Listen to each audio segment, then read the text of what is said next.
저희를 사랑하시는 하나님 아버지 감사합니다. 오늘도 저희들을 한자리에 불러 모아주시고 하나님의 말씀을 통해서 또 평상시에 궁금하게 생각하는 것을 풀어보려고 합니다. 주님께서 이 자리에 함께해 주시고 우리의 마음과 생각을 열어주시고 하나님 말씀을 바르게 헤아려 알 수 있도록 지혜와 총명을 주시옵소서.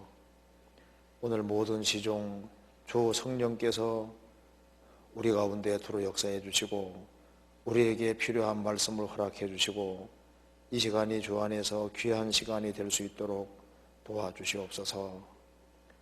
그리고 멀리 방글라데시에서 전도 중에 있는 박상용 목사님 또 함께하는 일행 주님께서 건강을 지켜주시고 그곳에서 새로 말씀을 듣고 있는 사람들 한 사람도 빠짐없이 다 구원함을 얻을 수 있도록 도와주시옵소서.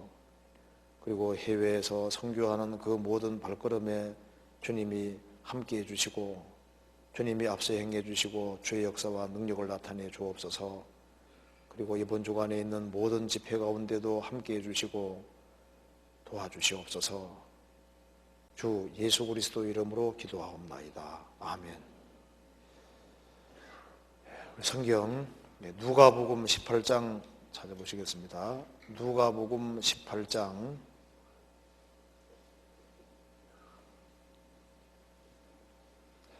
29절 30절입니다.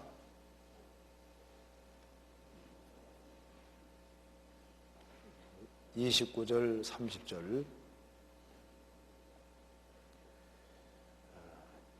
이르시되 내가 진실로 너희에게 이르노니 하나님의 나라를 위하여 집이나 아내나 형제나 부모나 자녀를 버린 자는 금세에 있어 여러 배를 받고 내세 영생을 받지 못할 자가 없느니라 하시니라. 거기까지입니다. 1월 달에 질의응답 시간을 가지려고 했는데요. 미국 가는 것 때문에 시간이 좀 안 맞아서 이제 새해 들어서 처음으로 질의응답 시간 갖게 됐습니다. 지금부터 질문이 많이 나와 있는데요. 우리가 한번 같이 성경을 중심으로 한번 생각을 해보도록 하겠습니다. 먼저 질문을 한번 생각해 보겠습니다. 첫 번째 질문은 누가복음 18장 29절 30절에 하나님 나라를 위하여 집이나 아내나 형제나 부모나 자녀를 버린 자는 금세에 있어 여러 배를 받고 라고 말씀하셨는데 금세에서 여러 배를 받는다는 것은 어떤 의미인지요? 누가복음 18장 2구절과 똑같은 걸 한번 찾아봅시다. 마가복음 10장입니다. 여기는 여러 배가 100배라고 했죠. 마가복음 10장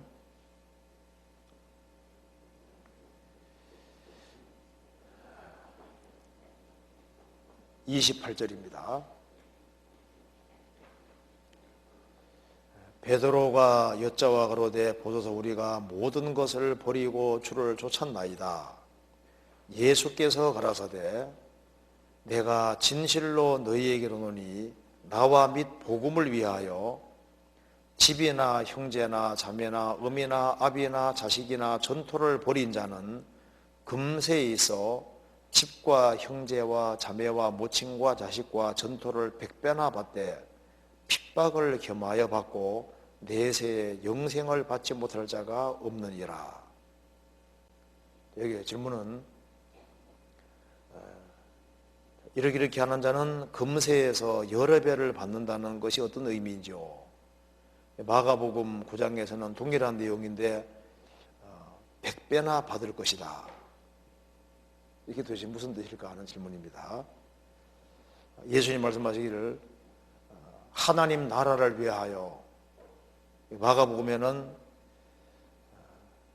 나와 및 복음을 위하여 하나님 나라를 위해서란 말은 아까 말하면은 예수님과 복음을 위하여 그 말이고 집이나 형제나 자매나 어미나 아비나 자식이나 전토를 벌인 자는, 버린다는 뜻이 뭘까요? 버린 자는 금세에 있어 집과 형제와 자매와 모친과 자식과 전토를 100배나 받되 핍박을 겸하여 받고 내세에 영생을 받지 못할 자가 없느니라. 이 말씀에서 먼저 금세가 나와 있고 내세가 나와 있죠. 30절에 금세, 내세, 금세만 있는 것이 아니라 내세가 있습니다. 그래서 내세에서 영생을 얻는 건 말할 것도 없고, 이 금세에서도 100배나 받을 것이다, 그렇게 말씀했습니다. 그럼 여기에 버린다는 뜻이 뭘까요? 버린다는 뜻이 뭐냐면은, 주님이 원하시는데 어머니나 아버지가 막을 수 있잖아요. 그렇지 않습니까? 주님의 뜻인데 자식이 막을 수도 있습니다. 그러니까 주님과 복음을 위해서 모든 것을 버릴 각오를 하고 주님을 따르는 사람은 금세에 있어서 100배나 받을 것이다. 예를 들어 봅시다. 어떤 사람은 전도하는 길에 들어서는 것이 주님의 뜻이라고 해봅시다. 근데 가족이 다 반대하는 거예요. 그렇지만은 그 부르심이, 주님의 부르심이 확실할 때 모든 가족이 다 반대한다 할지라도 그것을 뒤로하고 주님 말씀의 길을 택할 때 하나님께서는 금세에서도 100배나 받게 해줄 거다. 그 말이 무슨 말이냐면은 100배 받는 속에 누가 들어가냐 하면 내가 버린 것이 그 속에 들어가는 거예요. 거의 다. 그래서 주님이 원하시는 길을 택할 때 가족이 반대했다 할지라도 주님 말씀을 따르면 나중에는 가족이 이해 못할지라도 나중에 어떻게 됩니까?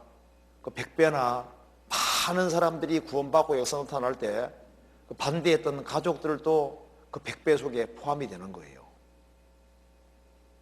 그러니까 만일 가족에게 붙잡혀서 주님 말씀을 따르지 아니하면은, 그러면은 자기도 손해고 주님도 손해고 모든 게 손해가 되는데, 주님의 길을 따르면은 손해보는 것처럼 보이지만은 넘치게 주님의 축복을 받는 동시에 내가 포기한 것도 그 속에 들어갈 것을 말씀하는 겁니다. 지금 이 내용이 그 내용입니다. 그래서 베드로 사도가 주님이 부르실 때 모든 것을 버려두고 주님을 쫓았습니다. 그때 누가 제일 안 좋아했을까요? 베드로가 좀 성질이 급한 사람이잖아요. 그러니까 누가 제일 염려했을까요? 장모님. 베드로 장모가 걱정을 가장 많이 했을 거 아니에요. 아닌가요? 베드로 성격을 아는데 장모님이, 그 베드로가 그 일은 성실하게 하기 때문에 아마 이제 자기 딸을 연결시켜 줬을 텐데, 베드로가 성실하게 일하더니만 그만 예수님 만나서 다른 걸 다 뒤로하고 이제 오로지 예수님만 따라다니니까 경제적인 책임을 집안일을 신경 안 쓰잖아요. 그러니까 베드로 장모가 열병이 날만 합니다. 베드로 장모가 열병 났다고 생각이 되잖아요. 아이고, 우리 이게 사위 이제 어떻게 붙잡아야 되나. 그래 설 수도 있는 거예요. 그렇잖아요. 나중에 어떻게 됐습니까? 그 베드로 장모도 주님이 특별하게 간섭하셔서 예수님께 수중 들게 만들고, 베드로 통해서 얼마나 많은 사람이 구원받았습니까? 구원받았을 때 베드로가 포기한 모든 것이 그 속에 다 들어가잖아요. 그렇잖아요. 그래서 버린 자는 금세에서 집과 형제와 자매와 모친과 자식과 전토를 100배나 받대. 그래서 주님이 포기할 때 알아야, 포기하면은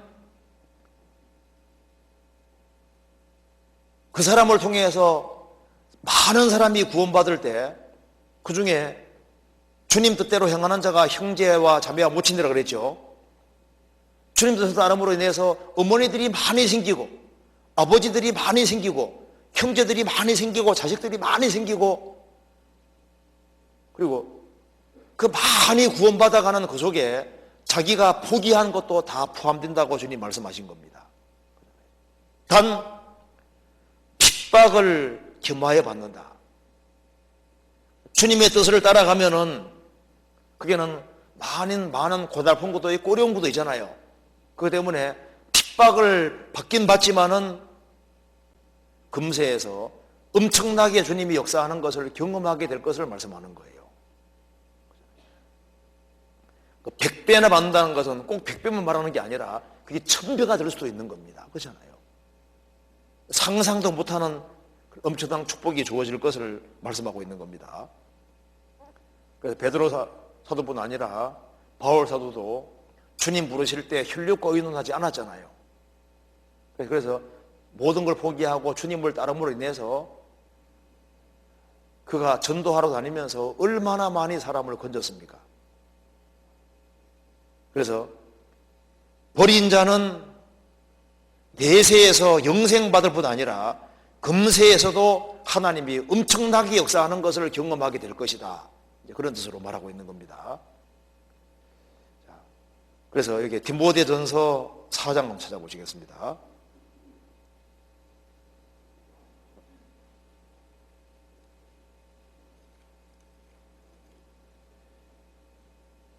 (4장 8절입니다)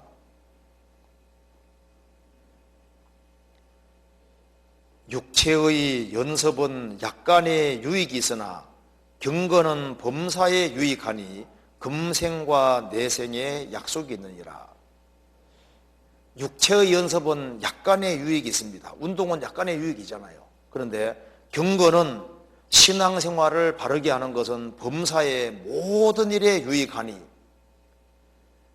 내생에 약속이 있을 뿐 아니라 금생에도 약속이 있습니다. 금생과 내생에 약속이 있느니라. 하나님께서 금생에서도 특별하게 도와주시는 것이 있는 거예요. 저도 이제 구원받고 교회에 들어올 때 뭐 부모님이 반대했죠. 반대했는데 그래도 주님 말씀하는 길을 택했을 때 그로 인해서 많은 사람들이 구원받았을 뿐 아니라 그 반대했던 부모도 다 포함되는 거예요.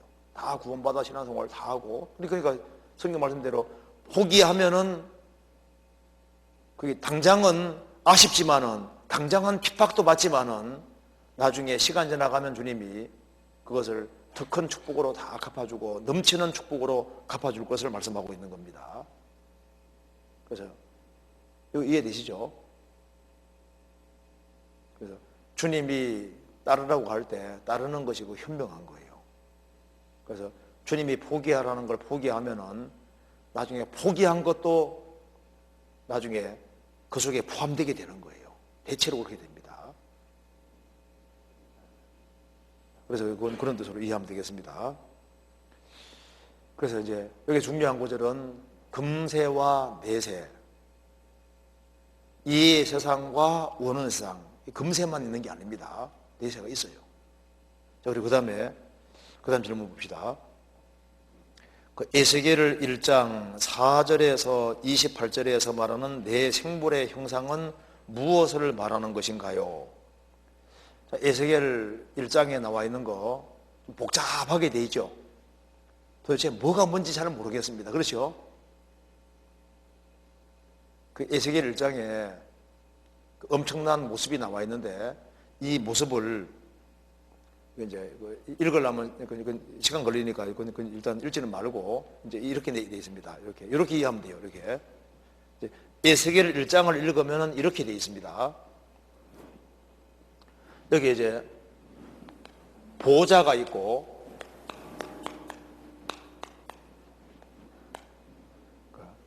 주님의 보좌가 있고 보좌 위에 주님이 앉아 계십니다. 그리고 그 사이에 궁창, 하늘이 있고 그 밑에 네 생물이 있는 거예요.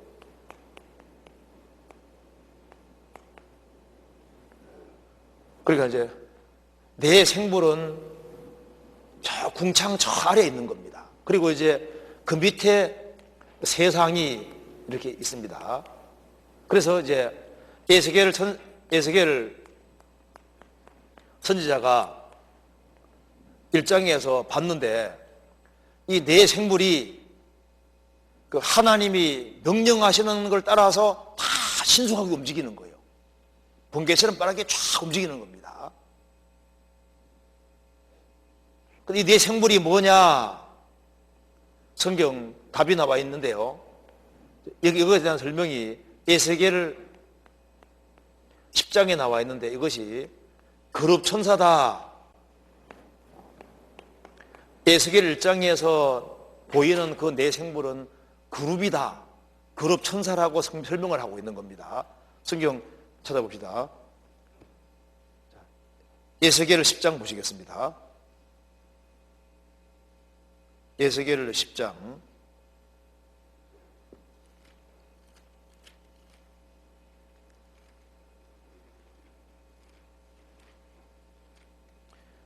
10장 20절.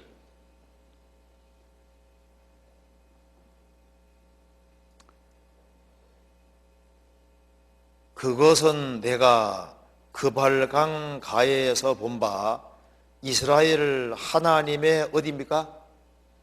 아래죠. 하나님의 아래에 있던 생물이라. 그들이 그룹들인 줄 내가 아니라.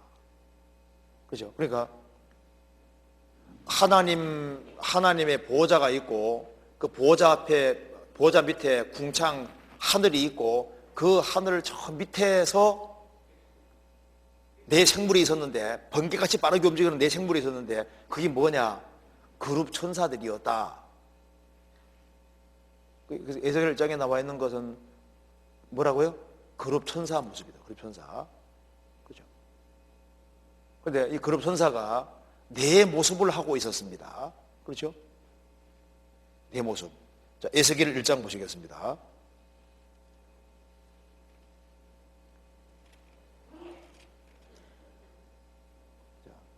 10절.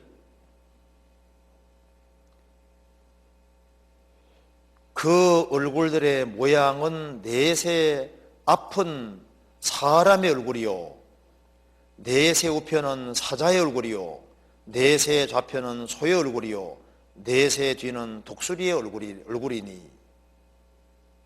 그러니까 이 그룹 천사가 네 모습을 지냈는데 사람의 얼굴, 사자 얼굴, 소의 얼굴, 독수리 얼굴.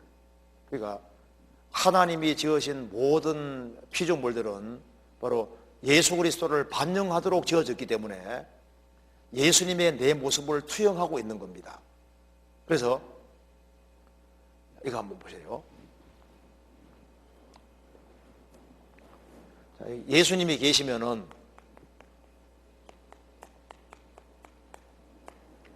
예수님의 내 모습을 설명해 놓은 것이 사복음서잖아요. 그러니까 이제 건물도 사면에서 봐야만 그 건물 모습을 제대로 알 수 있는 것처럼 예수님을 네 각도에서 본 것이 사복음서잖아요. 그래서 마태복음은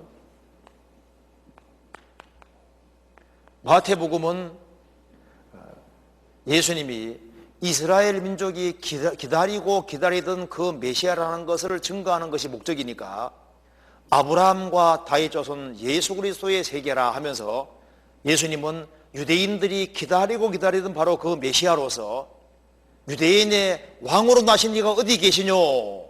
예수님은 유대인의 왕으로 오셨고 십자가 달릴 때도 유대인의 왕 예수라고 제표가 붙어 있잖아요. 그러니까 마태복음은 왕이신 그리스도를 증거하는 것이 목적이니까 사복음서 중에서 마태복음 읽으면 제일 무섭잖아요. 왕 앞에 있는 모습하고 똑같은 거예요. 그래서 왕이신 그리스도. 그래서 이 마태복음을 사자복음이다 이렇게. 사자복음. 사자 무섭잖아요.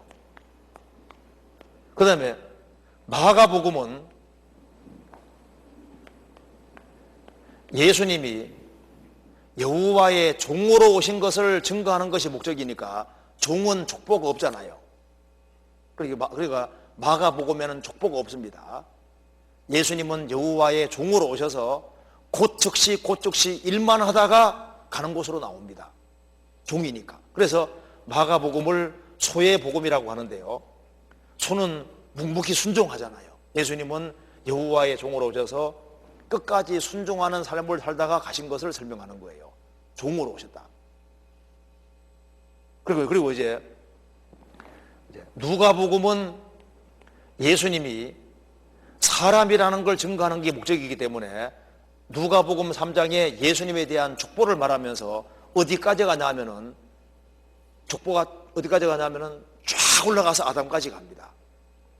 첫사람 아담은 범죄함으로 실패해서 이제 여자의 후손으로 오시는 예수님, 그러니까 이제 누가복음은 마리아 족보입니다.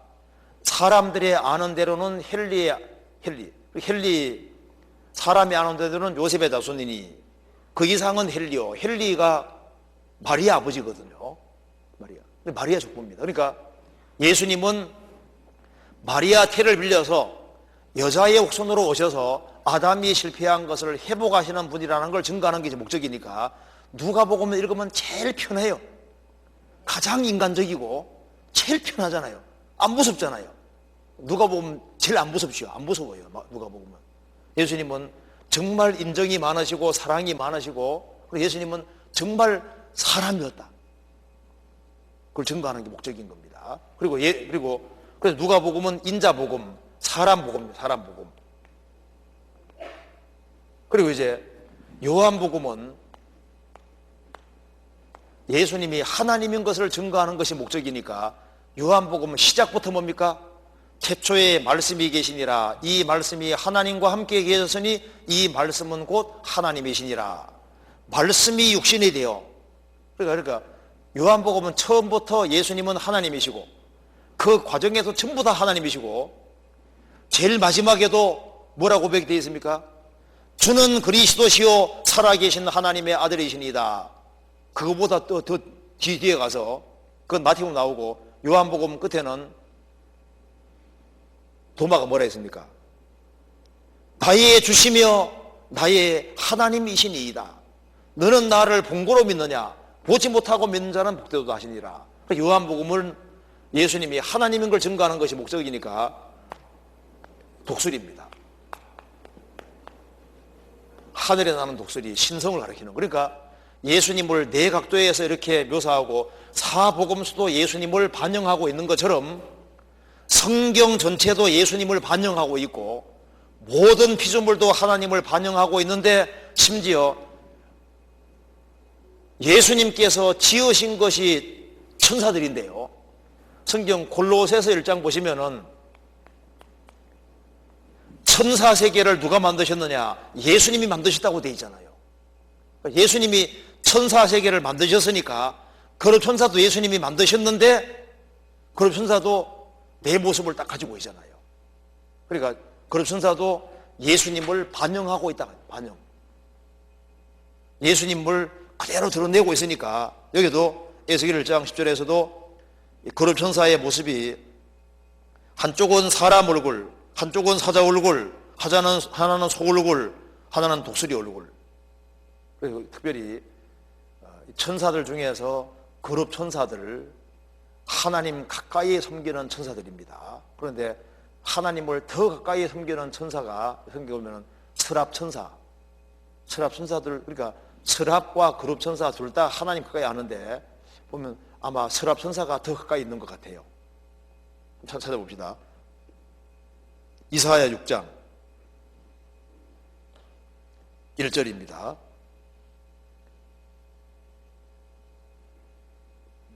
(6장 1절) 우시야 왕의 죽던 해에 내가 본즉 주께서 높이 들린 보좌에 앉으셨는데 그 옷자락은 성전에 가득하였고 서랍들은 모셔섰는데 각기 6날개가 있어 그 둘로는 그 얼굴을 가리었고 그 둘로는 발을 가리었고 그 둘로는 날며 서로 창화하여 가로되 거룩하다 거룩하다 거룩하다 만군의 여호와여 그 영광이 온 땅에 충만하도다. 자, 주님 보좌 가까이에서 섬기는 서랍 천사들이 여기 나와 있는데 거룩 천사들은 날개가 넷인데 여기는 날개가 6이잖아요. 그러니까 거룩 천사하고 서랍 천사는 약간 다릅니다. 근데 여기 서랍 천사들은 6날개가 있는데 둘로는 얼굴을 가리었다. 겸손한 모습이잖아요. 왕 앞에 얼굴을 바닥에 제드는 사람은 교만한 겁니다. 만왕의 왕 대신 주님 앞에 얼굴을 가리고 있다는 것은 겸손한 모습이잖아요. 둘로는 발을 가리었고, 그러니까 발에는 더러운 게 묻으니까 아주 주님 앞에서 조심하는 모습입니다. 삼가하고 조심하는 모습이고 깨끗한 모습 보이려고 하는 거잖아요. 그리고 둘로는 날며 날개 퍼득이고 난다는 것이 기뻐한다는 뜻인 겁니다. 주님 앞에서 그렇게 기뻐하는 거예요.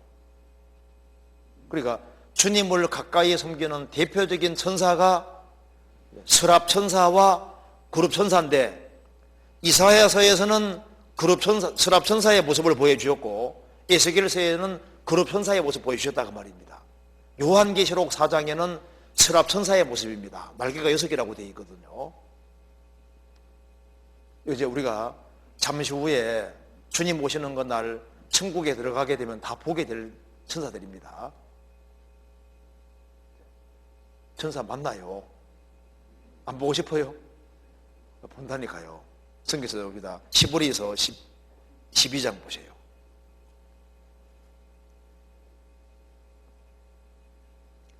자, 12장 22절.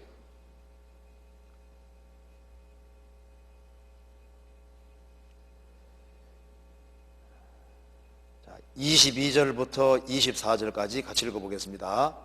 그러나 너희가 이런 곳은 시온산과 살아계신 하나님의 도성인 하늘의 예루살렘과 천만 천사와 하늘에 기록한 장자들의 총회와 교회와 만민의 심판자이신 하나님과 및 온전케 된 의인의 영들과 새 언약의 중보이신 예수와 및 아벨의 피보다 더 낫게 말하는 뿌린 피니라. 우리가 갈 곳을 여기에 말하고 있습니다. 너희가 이런 곳은 시온산과 살아계신 하나님의 도성인 하늘의 예루살렘과, 자, 살아계신 하나님 살아계십니다. 살아계신 하나님의 도성인 하늘 예루살렘과 천성입니다. 천성.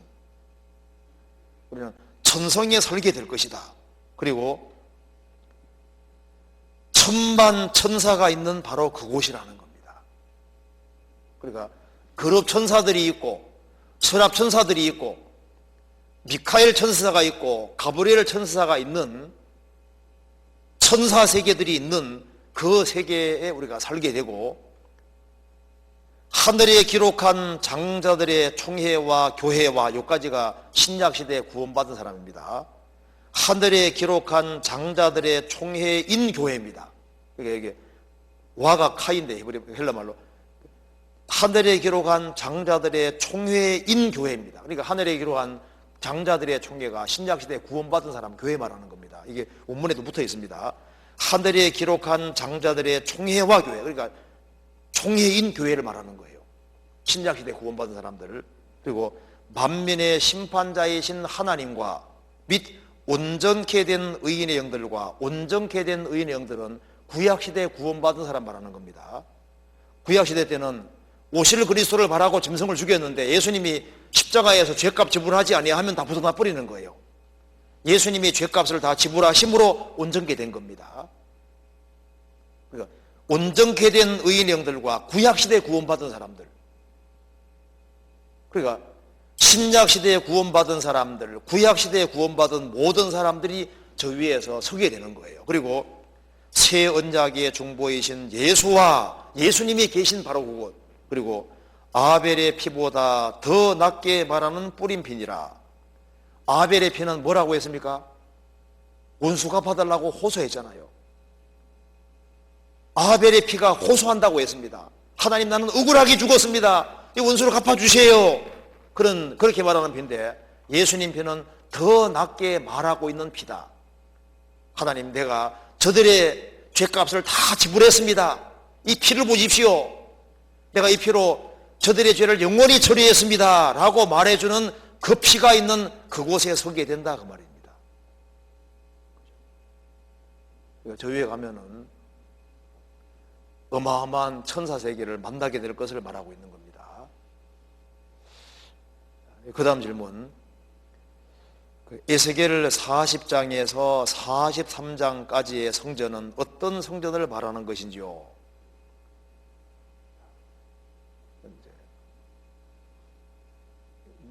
이 성전은 천전왕국 성전인데요. 솔로몬이 성전을 처음 지었잖아요. 그게 첫 번째 성전이고, 두 번째 성전은 이제 바벨론에서 포로 잡혀갔다가 돌아온 스룹바벨과 여호수아가 지은 성전, 그게 이제 두 번째 성전입니다. 그걸 스룹바벨 성전이라고 하는데요. 학계에서 내용이 바로 성전 짓는 내용이에요. 학계의 주제가 뭔지 아시죠? 너희들 성전 지을래 안 지을래? 할게요. 성전 짓는 내용이에요. 그래서 스룹바벨이 성전을 지었고, 이제 헤롯 대왕은 유대인들의 환심을 사기 위해서 이제 성전을 증축해 준 겁니다. 그것이 70년에 파괴된 거예요. 그래서 이제 7년 환란 속에서 성전이 세워지는데 그걸 제3의 성전이라고 하는 겁니다. 제3의 성전. 성전 세워지는 것이 성경에 나와 있잖아요. 그래서 요한계시록 11장, 다니엘서 5장에 성전이 세워지고 중반기 때 성전 제사를 폐지한다고 성경에 나와 있습니다. 거기다가 적그리스도가 우상을 세우는 거예요. 그리고 이제 네 번째 세워지는 성전이 있는데 그것이 바로 에스겔 40장부터 이하에 나와 있는 성전인 겁니다. 그걸 이제 네 번째 성전인데 천전왕국 성전인 겁니다. 천전왕국 성전. 여기에 이거 한번 잠깐 보세요. 천왕국 성전, 아직 뭐 설계도가 복잡하게 되는데 한 사람이 이렇게 이제 간단하게 모형을 이렇게 보여줬습니다. 이거 한번 잠깐 볼까요? 한번 봐보세요.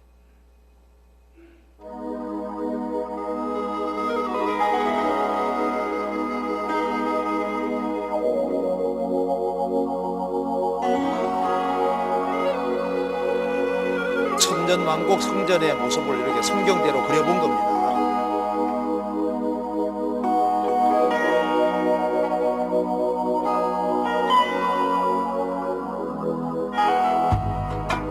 기니까 그냥 막 넘어가 볼게요. 속에 들어가면은 종려나무가 많이 그려져 있죠.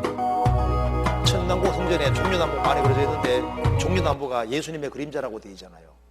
그룹 사이에 종려나무가 있는데 그 종려나무가 예수님의 그림자인 겁니다.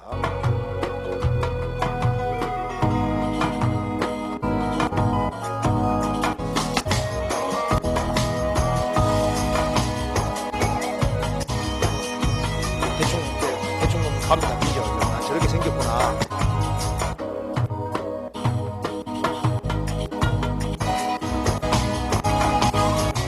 성경대로 그려본 겁니다. 그려본 거고, 이제 이걸 한번 봅시다. 여기에 이제 천왕국 속에 들어가면은 이스라엘 12지파가 천왕국에 들어가서 기업을 차지하게 됩니다. 여기에 누가 들어가냐면은 단지파도 여기에 들어가잖아요. 단지파가 천왕국 속에서 기업을 차지하도록 되어 있습니다.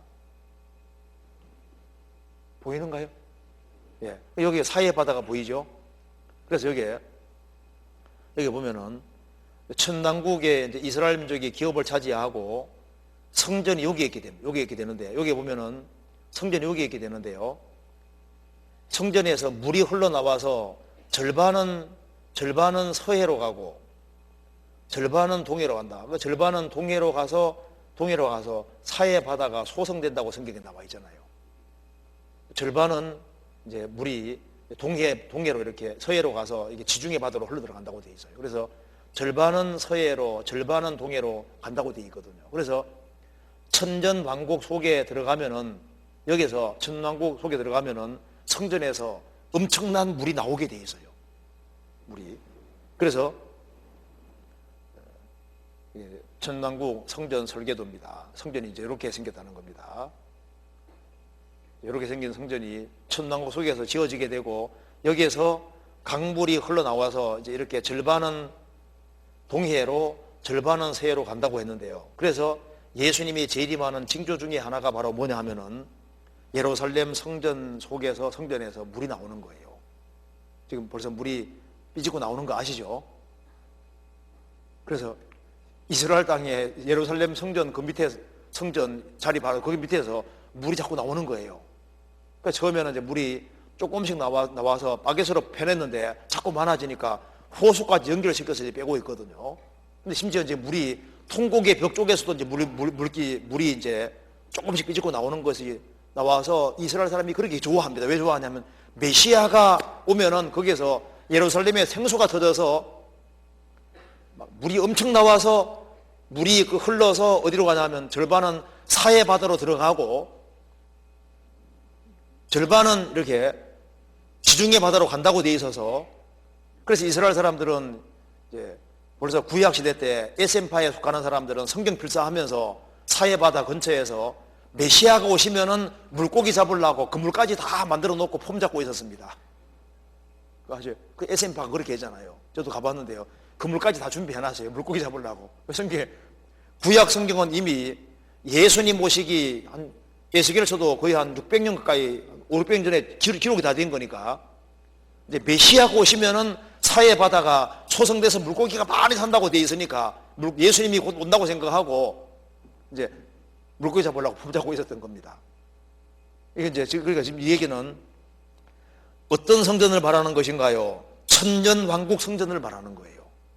근데 이게 너무 복잡하게 생겼으니까 인터넷 쳐봐가지고 이렇게 생겼구나 이 정도만 알면 될 것 같아요. 너무 복잡해요. 막 디테일하게 그러는 거 보면 와 복잡해. 정신없이 막 복잡하게 돼 있는데, 에스겔 40장 이하에 나와 있는 성전은 천왕국 성전이고 이렇게 알면 될 것 같아요. 그 정도만 알고 예수님이 재림하면은 지어질 성전이다 이렇게 이해하면 되겠습니다. 그죠? 그리고 그 다음에 넘어가 봅시다. 누가복음 9장 47절 48절 10장 21절 18장 15절 17절에는 어린 아이에 대하여 말씀하셨는데, 어린 아이와 같다는 건 어떤 의미인지요? 하나씩 찾아봅시다. 누가복음 9장 47절 48절입니다.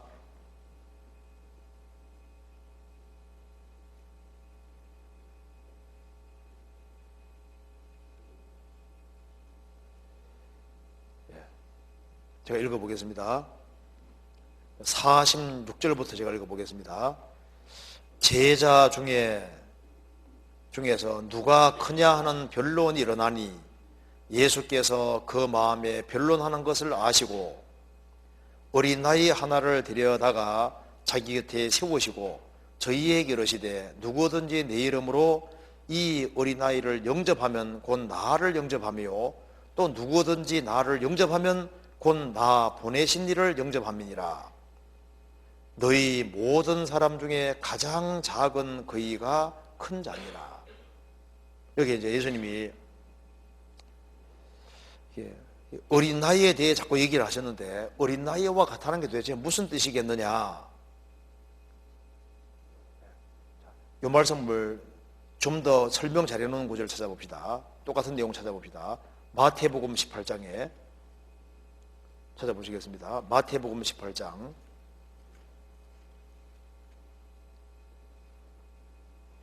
1절.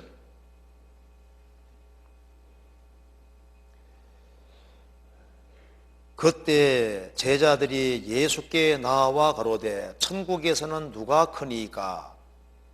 예수께서 한 어린아이를 불러 저희 가운데 세우시고 가라사대 진실로 너희에게 이르노니 너희가 돌이켜 어린 아이들과 같이 되지 아니하면 결단코 천국에 들어가지 못하리라. 그러므로 누구든지 이 어린아이와 같이 자기를 낮추는 그이가 천국에서 큰 자니라. 또 누구든지 내 이름으로 이런 어린아이 하나를 영접하면 곧 나를 영접함이니. 이 말씀에서 어린아이와 같이 된다는 뜻이 뭐냐? 4절에 뜻이 나와 있기를 그러므로 누구든지 이 어린아이와 같이 자기를 낮추는 그이가, 그렇게 되죠? 그러니까 어린아이와 같이 된다는 것은 핵심이 뭡니까? 낮추는 것을 말하는 거예요. 어른들 앞에서 애들은 자기가 작은 자라고 생각하잖아요. 그래서 그러니까 어린 나이와 같이 된다는 것은 자기를 작은 자라고 생각하고 자기를 낮추는 것을 말하는 겁니다. 그래서 왜 바울 사도가 큰 자냐 하면은, 큰 자가 됐냐 하면은 에베소서 3장에 말씀하기를 모든 성도 중에 지극히 작은 자보다 더 작은 나라고 했잖아요. 그러니까 바울 사도가 큰 자인 거예요. 그리고 자기를 정말 낮추었기 때문에 하나님께로부터 가장 큰 은혜를 받았고 가장 힘차게 주를 위해 살 수 있었던 겁니다. 누가 큰 자냐? 성경에서 낮추는 그이가 천국에서 큰 자니라. 그래서 예수님께서 마태복음 18장 이하에서 왜 높이면은, 자기를 높이면은 왜 큰 자가 안 되는지를 설명해 주시면서 높이면은 실족시키는 문제가 생긴다는 거예요. 자기를 큰 자로 여기면은 그러면은 실족시키고, 그리고 소자들을 무시하게 되고, 그리고 양 100마리가 있는데 한 마리 잃으면 그냥 뭐 90마리 있으니까 하면서 한 마리 잃어진 것에 대해 안타깝게 생각도 안 하게 되고, 그리고 교만하게 되면은 교회를 우습게 여기게 되고 교회 판단도 안 무서워하게 되고, 교만해지면은 형제자매도 용서 못하게 되니까, 그러니까 그 사람을 통해 주님이 큰일을 할 수 없으니까 당연히 천국의 자가지은 자가 되는데, 애들처럼 자기를 낮추는 자가 되면은 애들을 또 귀하게 생각하니까 영접하게 되고, 애들도 세우려고 하게 되고, 낮추게 되면은 소자도 귀하게 여기게 되고, 낮추면은 한 사람이라도 넘어지면 안타까워하고 바르게 세우려고 하고, 낮추면은 교회 판단도 두려워하게 되고, 자기가 작은 사람은 남을 쉽게 용서할 수 있는 사람이 되니까 신앙생활하는데 아무 장애가 없지요. 신앙생활 잘할 수 있지요. 하나님 은혜를 듬뿍 받을 수 있지요. 물은 낙차가 클 때 그 풍차바퀴가 잘 돌 수 있잖아요. 그러니까 사람이 낮추면은 하나님의 크신 은혜가 내려오게 돼 있는 거예요. 그래서 하나님께 쓰임받은 사람의 공통점이 하나님 앞에 자기를 낮추는 겁니다. 그래서 성경에 창세기에 말씀하기를 창세기 18장에 아브라함이 티끌과 같은 나라고 했잖아요. 솔로몬도 종은 하나님 앞에서 작은 아이라고 했습니다. 사울도 시작은 자기를 작은 자라 그랬고, 기도원도 마찬가지고, 하나님께 쓰임받는 모든 사람들은 공통점이 마음이 어린아이와 같은 거예요. 어린아이와 같다. 자기를 낮춘다는 것이, 낮춘다는 뜻인 겁니다. 시편 찾아봅시다. 131편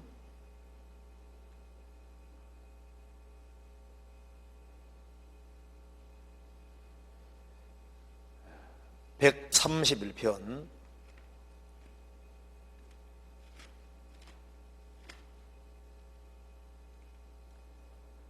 1절부터 2절까지 같이 읽어보겠습니다.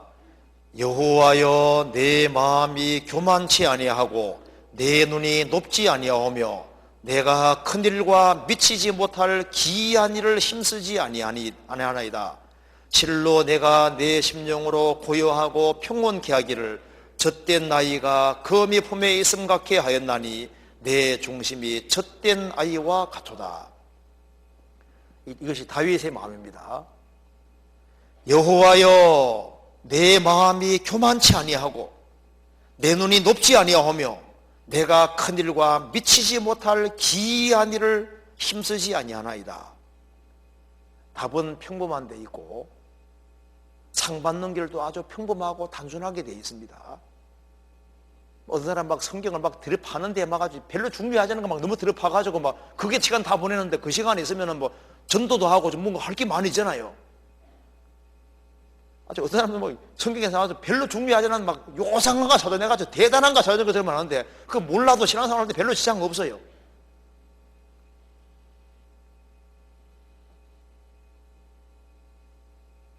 그리고 우리 우리 보면요, 이 모임 딱 할 때 너 간증을 딱 하잖아요.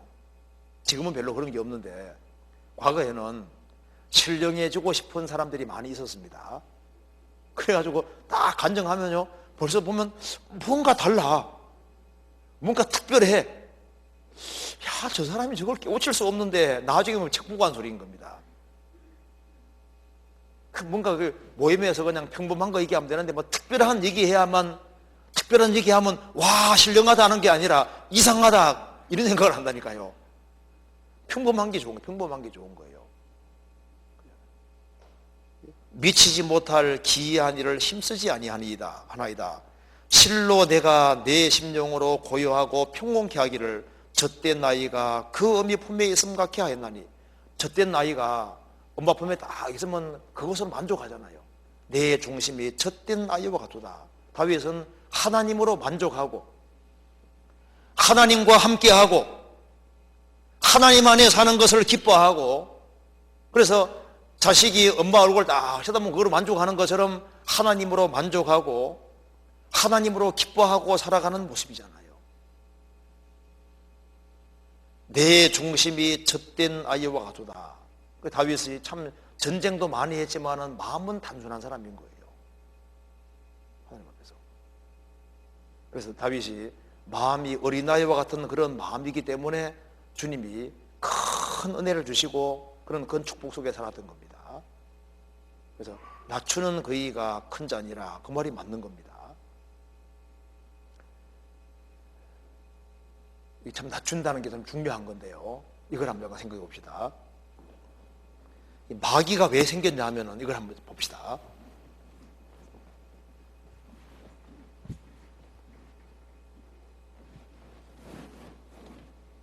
마귀는 두 가지 면에서 큰 문제가 생겼습니다. 자, 여기 하나님이 계시고 천사가 있습니다. 천사는 피조물이니까 하나님은 위고 천사는 당연히 아래잖아요. 근데 천사는, 마귀는요, 여기 위아래를 깬 거예요. 그러니까 하나님과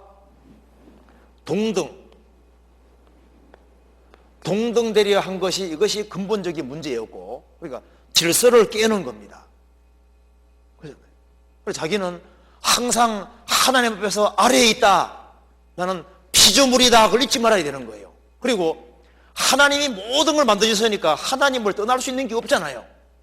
그러니까 마귀는 하나님과 동등되게 하려고 하고 하나님과 분리되어서 자기가 하나님이 하나님 되는 것이 아니라 자기가 하나님이 되는, 자기가 중심이 되는 세계를 구축한 겁니다. 이게 마귀거든요. 마귀의 길은 간단한 겁니다. 질서를 어기고 하나님으로부터 독립하는 것이 마귀입니다. 그러니까 마귀의 길은 간단해요. 모든 질서를 깨트려버리고 자기가 중심이 되어서 살아가는 그 세계를 구축할 때 그게 사탄의 길인 거예요. 그러니까 잘 생각해 보시면은요, 참 사람이 괜찮아, 남에게 피해도 안 줘. 그런데 딱 자기가 중심이 되어서 생을 살아갈 때 쉽게 말하면 그게 사탄의 길인 거예요.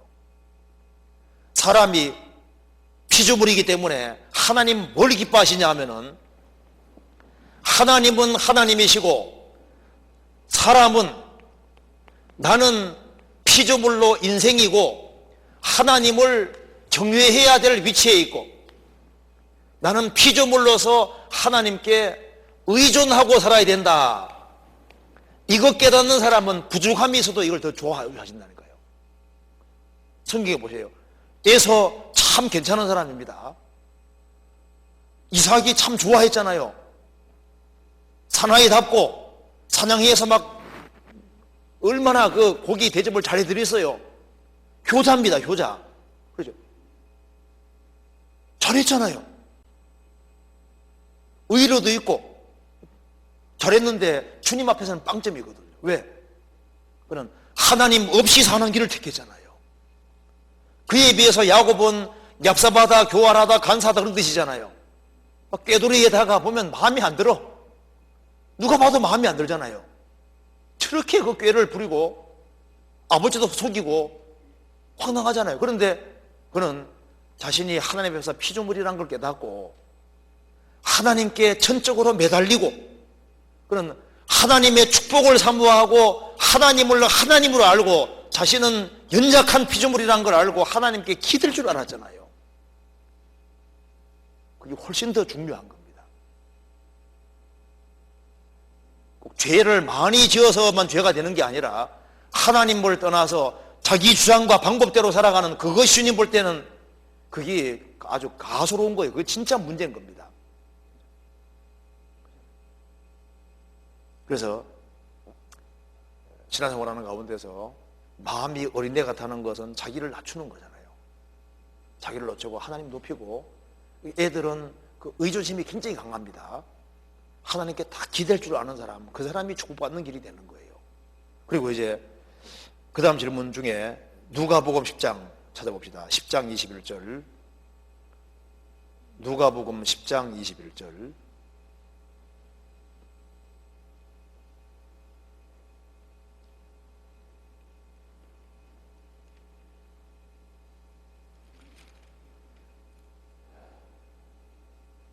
자, 제가 읽어보겠습니다. 이때 예수께서 성령으로 기뻐하사 가라사대 천지의 주제이신 아버지여 이것을 지혜롭고 슬기 있는 자들에게는 숨기시고 어린 아이들에게는 나타내심을 감사나이다 옳소이다 이렇게 된 것이 아버지의 뜻이니이다.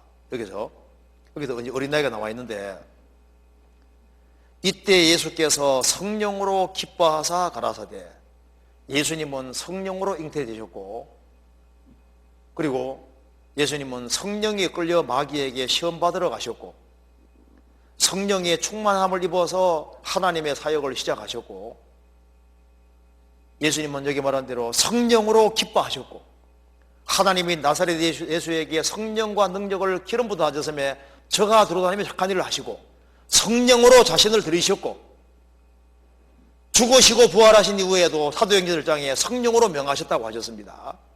여기서 예수께서 성령으로 기뻐하사 가라사대 천지의 주이신 아버지여 이것을 지혜롭고 슬기 있는 자들에게는 숨기시고 여기에 지혜롭고 슬기 있는 자들이 누굽니까? 여기 이 사람들입니다. 누가복음 10장 13절 화 있을진저 고라시나 화 있을진저 베세다야 너희에게 생한 모든 권능을 두로와 시돈에 생하였다면 저희가 벌써 벼옷을 입고 제에 앉아 회개하였으리라. 심판때에 두로와 시돈이 너희보다 견디기 쉬우리라. 가버나움아 내가 하늘까지 높아지겠느냐 음부에까지 낮아지리라. 예수님 당시에 특별히 고라신 베세다, 가버나움 중심으로 예수님이 전도하셨는데 그 사람들이 교만해서 예수님 말씀 받아들이지 않고 회개치 않는 거예요. 그때 예수님께서 성령으로 기뻐하시면서 천지 주시신 아버지여 이것을 지혜롭고 슬기 있는 자에게 숨기시고 여기에 지혜롭고 슬기 있는 자들이 누구냐 하면은 문맥에서는 고라신, 베세다, 가버나움 사람들인 겁니다. 스스로 잘 믿는다고 생각하고 스스로 똑똑하다고 생각하는 사람들인 거예요. 그리고 예수님께서 어린 아이들에게는 나타내심을 감사나이다. 어린 아이들이 누굽니까? 예수님 제아들을 가리키는 예수님 제아들. 예수님이 예수님 제아들에게 소자들아 소자들 이렇게 말씀하시죠? 소자들아 소자들아. 여기서는 어린 아이들이 바로 예수님의 제아들을 가리키는 겁니다.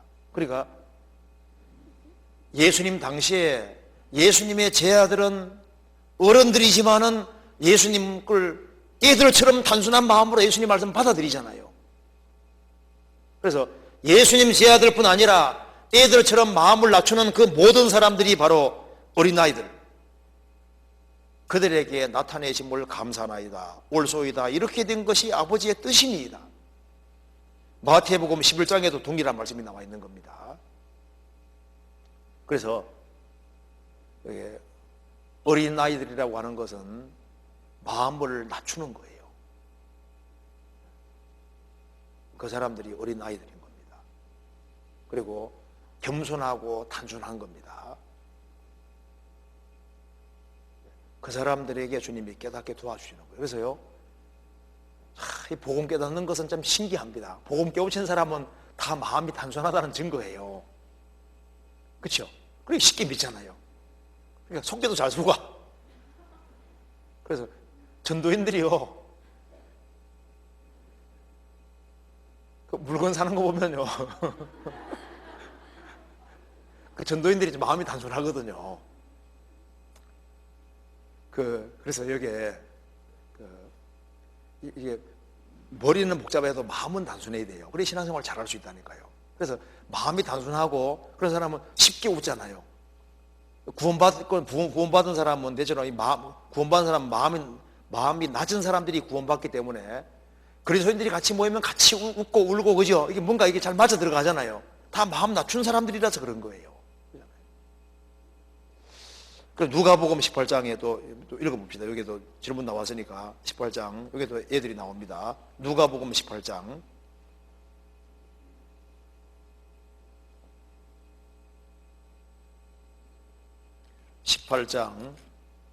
15절.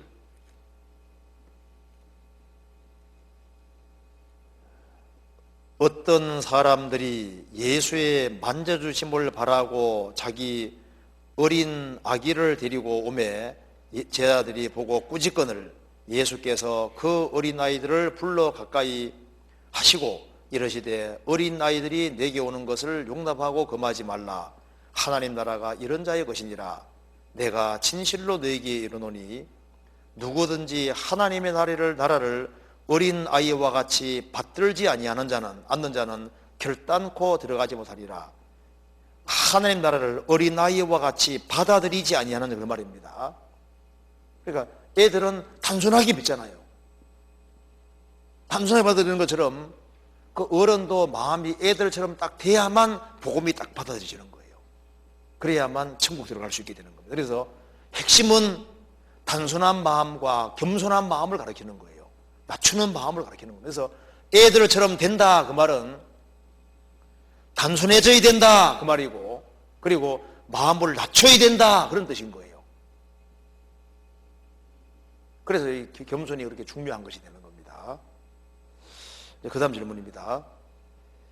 성경에는 예수님의 아버지 요셉이 공생의 기간 동안에 언급되지 않는 것 같습니다.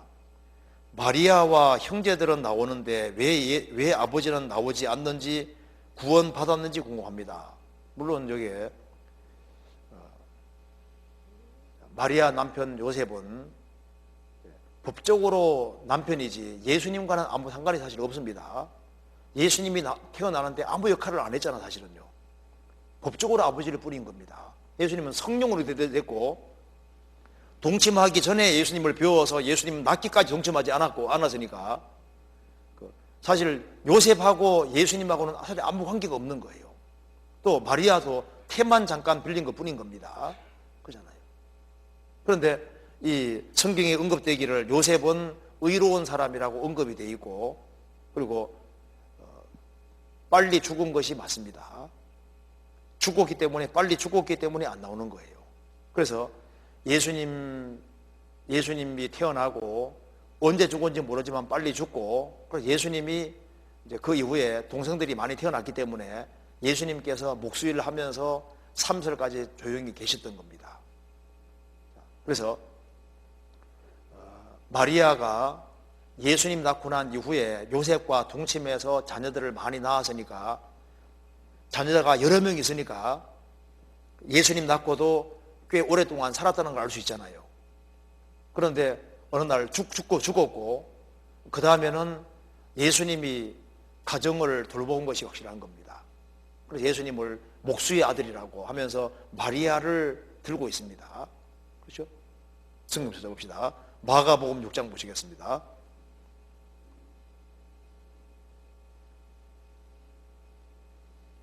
6장 1절.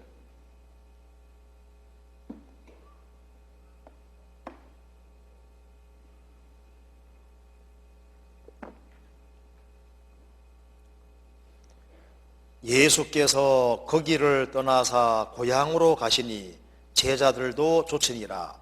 안식일이 되어 회당에서 가르치시니 많은 사람이 듣고 놀라 가로되 이 사람이 어디서 이런 것을 얻었느냐? 이 사람의 받은 지혜와 그 손으로 이루어지는 이런 권능이 어찌미뇨? 이 사람이 마리아의 아들 목수가 아니냐? 야고보와 요셉과 유다와 시몬의 형제가 아니냐? 그 누이들이 우리와 함께 여기 있지 아니하냐 하고 예수를 배척한지라. 그렇게 여기 보면은 마리아가 예수님 낳고 누굴 낳았냐 하면 여기 말한 대로 야고보가 바로 야고보스를 쓴 사람입니다. 예수님 동생 야고보. 그 다음에 요셉, 유다스를 쓴 사람입니다. 유다. 이 사람이 유다스를 쓴 사람입니다. 유다와 시몬의 형제가 아니냐. 그 누이들이 우리와 함께 여기 있지 아니하냐 하고, 누이들이 있으니까 복수니까 일단 적어도 2명 이상이잖아요. 그러면은 연년생으로 나와도 1년, 2년, 3년, 4년, 5년, 6년, 그러니까 이제 결혼하고 예수님 낳고 난 다음에 꽤 살았던 거예요.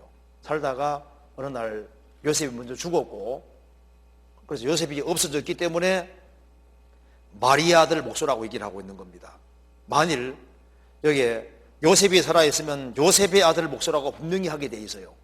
그러니까 이 말 봐서는 요셉이 죽은 것이 확실한 겁니다. 그래서 마리아 아들 목수가 아니냐. 예수님에 대한 인상이 뭡니까? 이 동네 사람들이 예수님에 대한 인상이 목수 이렇게 생각해요. 목수. 예수님은 목수 생활을 했던 거예요.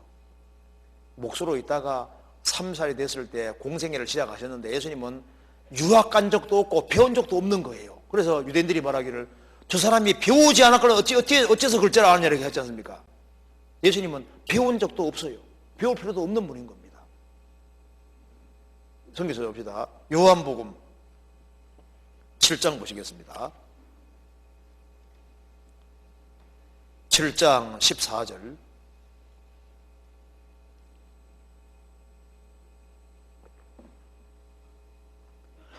이미 명절의 중간이 되어 예수께서 성전에 올라가사 가르치시니 유대인들이 기이하게 가로되 이 사람은 배우지 아니하였거늘 어떻게 그를 아느냐. 예수님은 학교 다닌 적도 없고 배운 적도 없어요.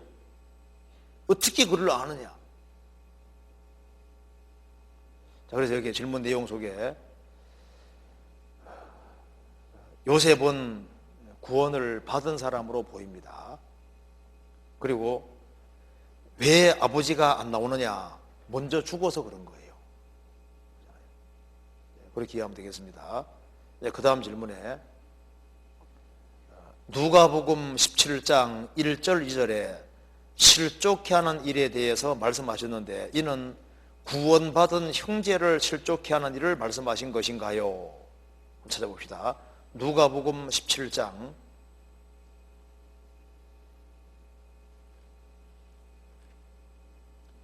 1절 2절.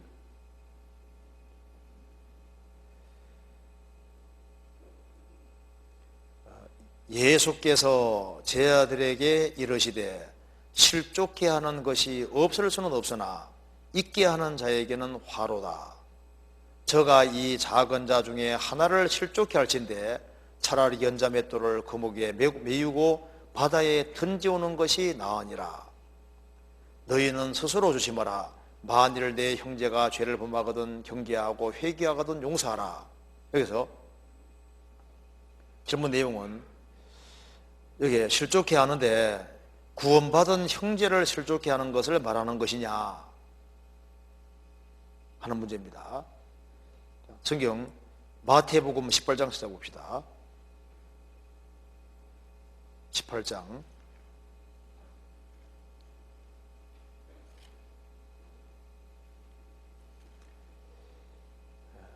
6절입니다.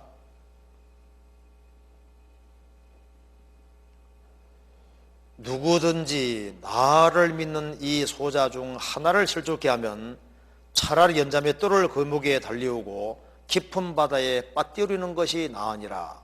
실족케 하는 일들이 있음을 인하여 세상에 화가 있도다. 실족케 하는 일이 없을 수는 없으나 실족케 하는 그 사람에게는 화가 있도다. 만일 내 손이나 내 말이 너를 범죄케 하거든 찍어내버리라. 불구자나 절뚝발이로 영생에 들어가는 것이 두 손과 두 발을 가지고 영원한 불에 던져 나으니라. 만일 내 눈이 너를 범죄케 하거든 빼어내버리라. 한 눈으로 영생에 들어가는 것이 두 눈을 가지고 지옥불에 던져 나으니라. 삼가 이 소자 중에 하나도 없인 여기지 말라. 너희에게 말하노니 저희 천사들이 하늘에서 하늘에 계신 내 아버지 얼굴을 항상 비옵느니라. 여기에 실족케 하는 일들에 대해서 말하는데, 이는 구원받은 형제를 실족케 하는 것을 말씀하신가요? 둘 다 됩니다. 구원받은 사람에게도 해당될 수 있고 구원받지 아니한 사람 둘 다 해당될 수 있는 말씀인 거예요. 그런데 여기 이제 성경에 실족시킨다는 말이 이 불신자들을 믿지 못하게 막는 것에도 쓰이고 구원받은 사람 신앙생활을 넘어뜨리는 것도 쓰이고 있거든요. 그럼 그래서 여기서 왜 그러면 실족을 이렇게 무섭게 말하냐면은 지옥이 있기 때문에 한 얘기인 거예요. 차라리 실족시킬 바에는 연자맥도를 목에 달고 차라리 빠져 죽어버려라. 세상에서 죽음보다 더 무서운 건 없는데 죽음보다 더 무서운 것이 있잖아요. 지옥이 더 무서운 겁니다. 그러니까 실족시킬 바에는 차라리 연자의 뜰을 목에 달고 빠져 죽어버려라. 그게 무슨 말이냐면요, 지옥이 너무나도 무섭다는 사실 때문에 그렇고, 또 한 가지는 이 구원받은 사람이 그 사람을 실족만 안 시켰으면은, 신앙생활만 잘했으면은 그 사람 통해서 엄청나게 또 많은 사람이 지옥 안 가고 천국 갈 수 있었잖아요. 그러니까 실족이라는 것이 무섭다고 얘기를 하고 있는 거예요. 그래서 여기에 고린도전서 8장 보시겠습니다. 고린도전서 8장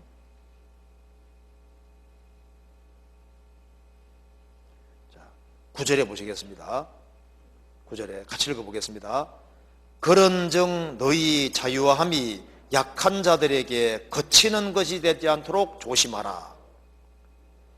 구원받으면 자유가 있다고 해서 그 자유를 함부로 행사하면은 약한 자들이 다칠 수가 있잖아요. 다쳐서 걸려 넘어질 수 있으니까 너희의 자유함이 약한 자들에게 거치는 것이 되지 않도록 조심하라. 그래서 예를 들고 있습니다. 지식 있는 내가 우상의 집에 앉아 먹는 것을 누구든지 보면 그 약한 자들의 양심이 담력을 얻어 어찌 우상의 지보를 먹게 되지 않겠느냐. 그러면 내 지식으로 그 약한 자가 멸망하나니 그는 그리스도께서 위하여 죽으신 형제라. 이같이 너희가 형제에게 죄를 지어 그 약한 양심을 상하게 하는 것이 곧 그리스도에게 죄를 짓는 것이니라. 그러므로 만일 식물이 내 형제로 실족케 하면 나는 영원히 고기를 먹지 아니하여 내 형제를 실족지 않게 하리라. 그러니까 우상의 제물을 먹지 말아야 했는데, 우상 제물 그거 뭐 우상에게 들어줘도 하나님 한 분밖에 없는데 우상 아무것도 아니다 생각하고 나는 담대하게 먹었다 그 말입니다. 다른 사람 보니까 먹으면 안 되는데 먹고 있거든요. 그래서 구원받은 지 오래된 사람이 그렇게 하니까 그래도 되는가 싶어가지고 같이 우상의 제물을 먹으면 꺼림칙하잖아요. 그렇게 하면 양심이 더러워지게 되고, 그러면 마귀한테 땅 치면 나가 떨어질 수 있잖아요. 그렇게 해서 너가 담대하게 행동해서 다른 사람이 넘어지게 되면은, 주님 위해서 죽어진 형제 그 사람이 신앙적으로 실족하게 되면은 그 사람 통해서 많은 사람이 구원받을 수 있었는데 그게 얼마나 큰 죄가 되는 거냐. 그러니까 나는 실족시킬 바에는 나는 영원히 고기를 안 먹더라도 실족하지 안 시키겠다, 이렇게 얘기했잖아요. 여기서 우리가 알아야 될 것이 하나 있습니다. 실족이라는 것은 성경에서 아주 중요한 주제잖아요. 그런데 실족시키는 사람도 문제지만 실족당하는 사람도 문제입니다. 그거 아셔야 됩니다. 그러니까 실족이라는 문제에 있어서 나는 누구 때문에 실족했다, 누구 때문에 실족했다, 그 말이 대체로 안 맞는 말인 거예요. 왜냐하면은 그 사람이 신앙생활을 정말 바르게 할 마음을 가지고 있으면은 주님께서 그 사람을 이렇게 세워주시거든요. 그렇잖아요. 그러니까 그 사람, 난 누구 때문에 실족했어, 귀에 안 나오거든요. 그런데 누구 때문에 실족했느냐, 아니면은 본인이 신앙생활을 하기 싫어서 핑계 대는 거냐, 그게 이제 심판대백으로 드러나는데 대체로 대다수는 핑계거린 거예요. 성경이 말씀하기를 경건한 자는 시험에서 건져준다고 하셨습니다. 성경 찾아봅시다. 베드로후서 2장.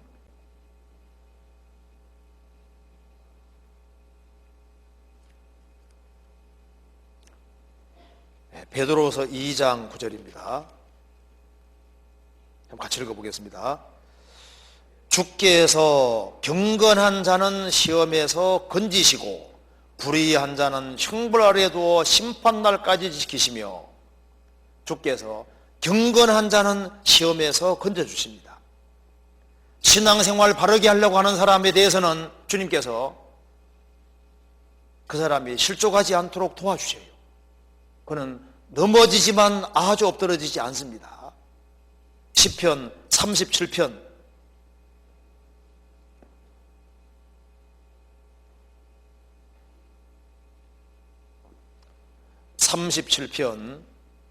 24절 23절 24절 같이 읽어보겠습니다. 여호와께서 사람의 걸음을 정하시고 그 길을 기뻐하시나니 저는 넘어지나 아주 엎드러지지 아니함은 여호와께서 손으로 붙드심이로다. 여호와께서 구원받은 사람의 걸음을 정하시고 정하신 길을 걸어가는 것을 기뻐하십니다. 저는 넘어질 수 있잖아요.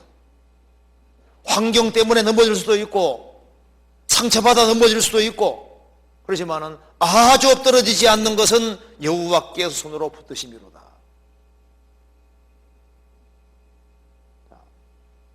사람은 완전치를 못합니다. 그래서 상처를 받기도 하고 주기도 하잖아요. 성경 말씀했습니다. 사람이 여호와를 기쁘시게 하면 원수라도 화목하게 하시느니라. 사람이 여호와를 기쁘시게 하면은 그 사람에게 부족한 게 있어도 주님이 앞서 행해 주셔서 상처받은 사람 상처도 어루만져 주시고 채워주세요. 그래서 신앙생활 하는데 어떤 사람은 좀 성격이 급해가지고 사람 마음 다치게 할 수도 있잖아요. 근데 그 사람이 비록 부족한 모습이 있지만은 주님께 매달리고 열심히 살아가고 주님 기쁘시게 하려고 하면요, 상처를 혹시 줬다 할지라도 주님이 또 손길이 뒤에 가서 또 그 사람 마음을 어루만져 주셔서 실족하지 않게 도와주고 이렇게 하시는 거예요. 근데 실족이라고 하는 것이 정말 생길 경우는 정말 그 사람이 그 악한 마음을 가지고 행했다든가 할 때 진짜 그러니까 실족이라는 것은 교만의 어떤 그걸 달린 사람들 있지 않습니까? 막 교회를 대적한다든가 막 이렇게 큰 일을 저지르는 사람들, 그런 사람들을 통해서는 진짜 실족이라는 게 생기는 거예요. 그래서 주님의 신바대 받았을 때 정말 그랬습니다. 정말 이것 때문에 내가 신앙생활 못했습니다. 그렇게 주님 앞에 그렇게 항변할 수 있을 때는 그때는 그렇게 만든 것에 대한 책임이 분명히 있을 겁니다. 그러니까 신앙생활하는 가운데서 나는 누구 때문에 나는 신앙생활을 못하고 실족했다, 그런 말 하는 것을 저울에 딱 달아볼 필요가 있습니다.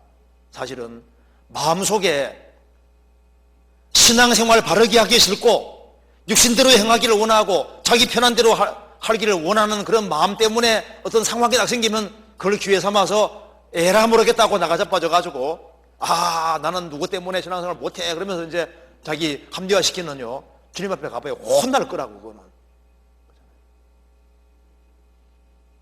실족은 불신자에도 쓰이고 성도에도 쓰이는 겁니다. 그런데 주님께 매달리고 살아가는 사람은 실족시키는 일은 거의 생기기가 어려워요. 왜? 하나님도 도와주시니까. 그렇게 이해하면 되겠습니다. 그 다음 누가복음 12장 48절에서 많이 받은 자와 많이 맡은 자는 누구를 이야기하는 것인가요? 육신의 복을 많이 받고 맡은 사람을 말하는 것인가? 영적인 복, 은혜를 말하는 것인가요? 찾아봅시다. 누가복음 12장 41절.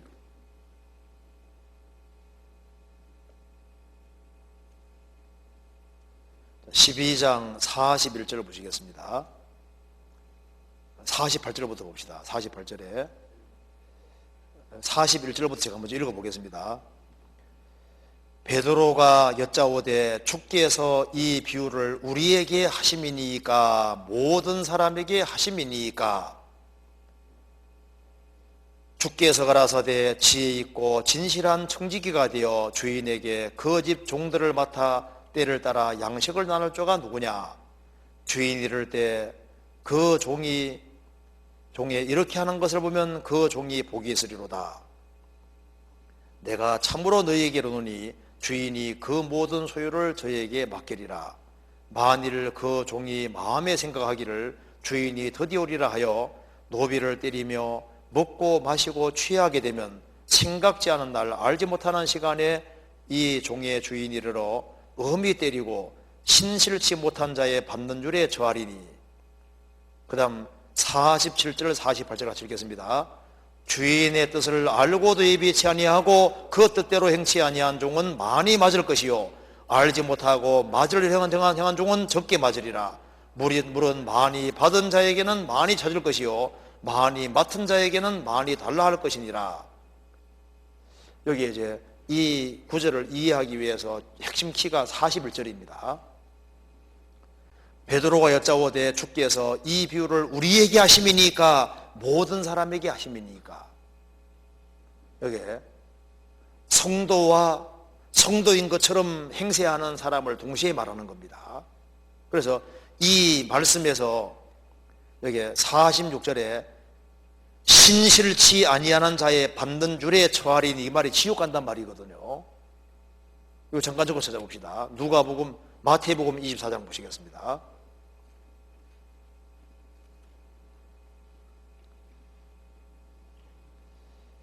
(48절)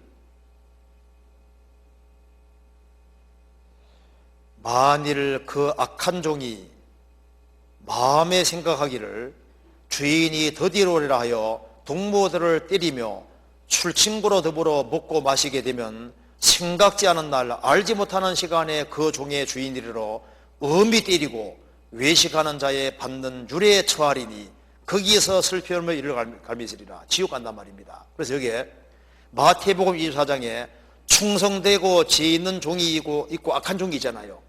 주님 오시면 두 쪽 갈라질 것을 말씀하시면서 마태복음 25장에서 부연 설명하고 있는데, 열처녀 비유에서도 두 쪽 갈라지죠. 달란트 비유에도 두 쪽 갈라지고 양과 염소에 두 쪽 갈라지는데, 예수님이 재림하시면은 두 쪽으로 딱 갈라질 걸 말씀하는 거예요. 그래서 충성되고 지혜 있는 종, 악한 종은 구원 안 받은 사람입니다. 열처녀 비유에서도 슬기로운 다섯 처녀 구원받았고 다섯은 구원 안 받았어요. 달란트 비유에서도 앞에 두 케이스는 구원받은 사람이고 한 달란트를 땅속에 묻어둔 이 사람은 구원 안 받은 사람입니다. 둘로 갈라지고 양과 염소뼈도 둘로 갈라지게 되는 거예요. 주님 오시면 두 쪽으로 갈라진다 그 말입니다. 그래서 이 비유를 우리에게 하심입니까? 모든 사람에게 하시는 겁니까? 성도를 위해서도 말씀하시고 그러니까 신앙생활을 한다고 하지만 확실히 구원 안 받은 사람 동시에 말하고 있는 겁니다. 그러면서 주님께서 말씀하시기를 많이 맡은 자에게는, 그리고 적게 맡은 자 얘기했지 않습니까? 그래서 믿을 수 있는 기회가 훨씬 더 많이 주어진 사람과 적게 주는 사람이 있잖아요. 훨씬 더 많이 주어진 사람은 책임이 그만큼 더 있을 걸 말씀하는 겁니다. 그래서 똑같이 기독교 가정에, 어떤 사람은 기독교 가정에 태어나서 평생 교회 생활하면서 구원 못 받은 사람하고 교회 밖에 태어나서 신앙의 세계가 아닌 그 세계에 태어나서 살다가 간 사람하고 벌이 똑같으면 안 되잖아요. 그래서 이게 많이 맡은 자에게는 많이 달라는 것이다. 그리고 알고도 예비치 않은 사람은 많이 받는다 그랬죠? 믿을 수 있는 기회가 충분히 주어졌음에도 불구하고 예비치 않은 사람은 벌을 더 크게 받아야 되고, 알지 못하고 맞이를 행한 사람은 적게 맞아야 되잖아요. 그래서 기독교계 안에 있으면서 믿는 것처럼 보였는데 구원을 안 받은 사람 믿을 수 있습니다. 그 사람은 심판대 뵀을 때 훨씬 더 큰 벌을 받을 걸 말씀하는 거예요. 그래서 여기 이제 영적인 은혜 말하기보다는 기회를 말해요. 기회가 훨씬 더 많이 주어지고, 그랬으면 얼마든지 예비하고 얼마든지 구원받고 신앙생활 잘할 수도 있었는데 안 한 사람하고 그런 기회가 주어지지 못해서 준비하지 못한 사람하고 벌이 똑같아야 되겠느냐, 차이가 있고, 많이 맞고 적게 먹는 차이가 있다 그 말입니다. 그걸 말하는 거예요. 그러니까 여기에 그걸 통해서 성도들도 교훈을 받아야 된다는 걸 말하는 겁니다. 그래서 구원받고 오래된 사람은 그만큼 더 큰 책임이 있다는 거예요. 갓 구원받은 사람보다는 오래된 사람이 더 큰 책임이 있지 않습니까? 당연히 그래야 되는 겁니다. 그걸 말하는 거고, 그래서 이게 누가복음 바로 12장 그 내용은 마태복음 24장하고 연결시켜서 이해해야만 정확히 알 수가 있는 겁니다. 그렇게 이해하면 되겠습니다. 그 다음에 이제 천년 왕국은 이스라엘을 위한 것이라고 배웠는데, 구원받은 이방인에게는 천국에 들어가기 전에 왜 허락하는 것인지, 천왕국을 왜 허락하는 것인지 궁금합니다. 그리고 우리가 어떻게 생활하는지 궁금합니다. 여기 이제 천왕국은 원래 하나님께서 아브라함에게서부터 약속해 주신 겁니다. 구약의 모든 선지자에게도 주님 약속해 주신 거예요. 그러니까 구약 성경의 핵심 내용이 뭐냐 하면은 메시아가 재림하는 걸 유대인들이 바라고 있잖아요. 유대인들, 구약 성경은 그리스도가 재림하시는데, 그리스도가 재림하시면은 이스라엘을 중심한 나라를 이루어준다고 약속되어 있으니까 그 약속이 다 이루어지는 것이 천왕국인 거예요. 그러니까 천왕국의 원래 목적은 구약 성경에 그리스도께서 재림하셔서 이스라엘 중심한 나라 이루어준다고 수없이 약속했는데 그 약속을 이루어 주시려고 주님 재림하셔서 천왕국 이루시는 겁니다. 그리고 교회는 구약 성경에 비밀이라고 되어 있잖아요. 그러니까 예수님이 초림하고 재림하는 사이에 교회는 비밀로 쓴 게 비밀이라고 돼요. 비밀이라고. 그래서 유대인 구약 시대에 선지자들도 교회 시대가 있는지 몰랐거든요. 그러니까 원래 천왕국은 교회를 위한 것은 그건 간접적인 거고 교회를 위한 게 아니에요. 이스라엘 민족 위에서 원래 천왕국이 있는 겁니다. 그래서 이스라엘 중심한 열국이 이루어지는 게 자세히 나와 있고, 크리스찬들은 그 사이에 은혜 시대 때 구원받아서 주님 오시면은 공중에 들림 받아서 심판할 때는 주님 같이 오시는데 그 다음 어떻게 살 거냐? 지금 질문이 그겁니다. 자, 그리스도인들은 자, 찾아봅시다. 요한계시록 22장 봅시다. 먼저 영원한 천국에서 영원히 왕노로 답니다. 22장 5절.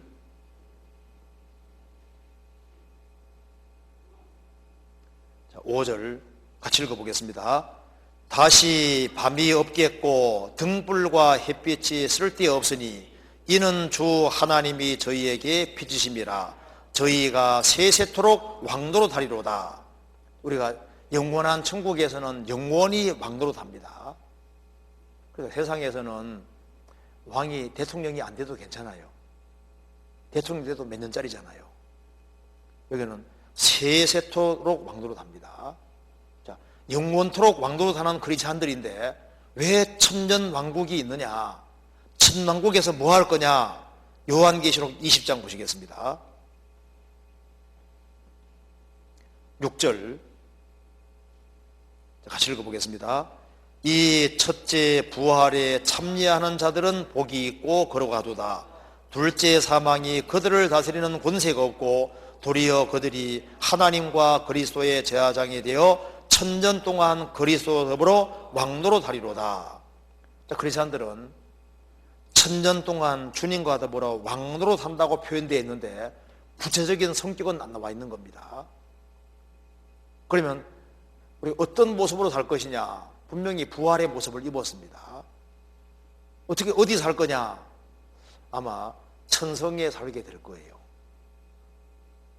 이스라엘 중심한 열국이 이루어질 때 크리스찬들은 부활의 몸을 입었기 때문에 천성에 살면서 주님이 왕노릇할 때 같이 왕노릇하면서 왕노릇할 때 그 구체적인 성격은 우리가 알 수가 없습니다. 특징과 성격은 알 수 없는데 하여튼 간에 천년 동안 왕노릇하고 영광 누린다는 것만은 확실한 거예요.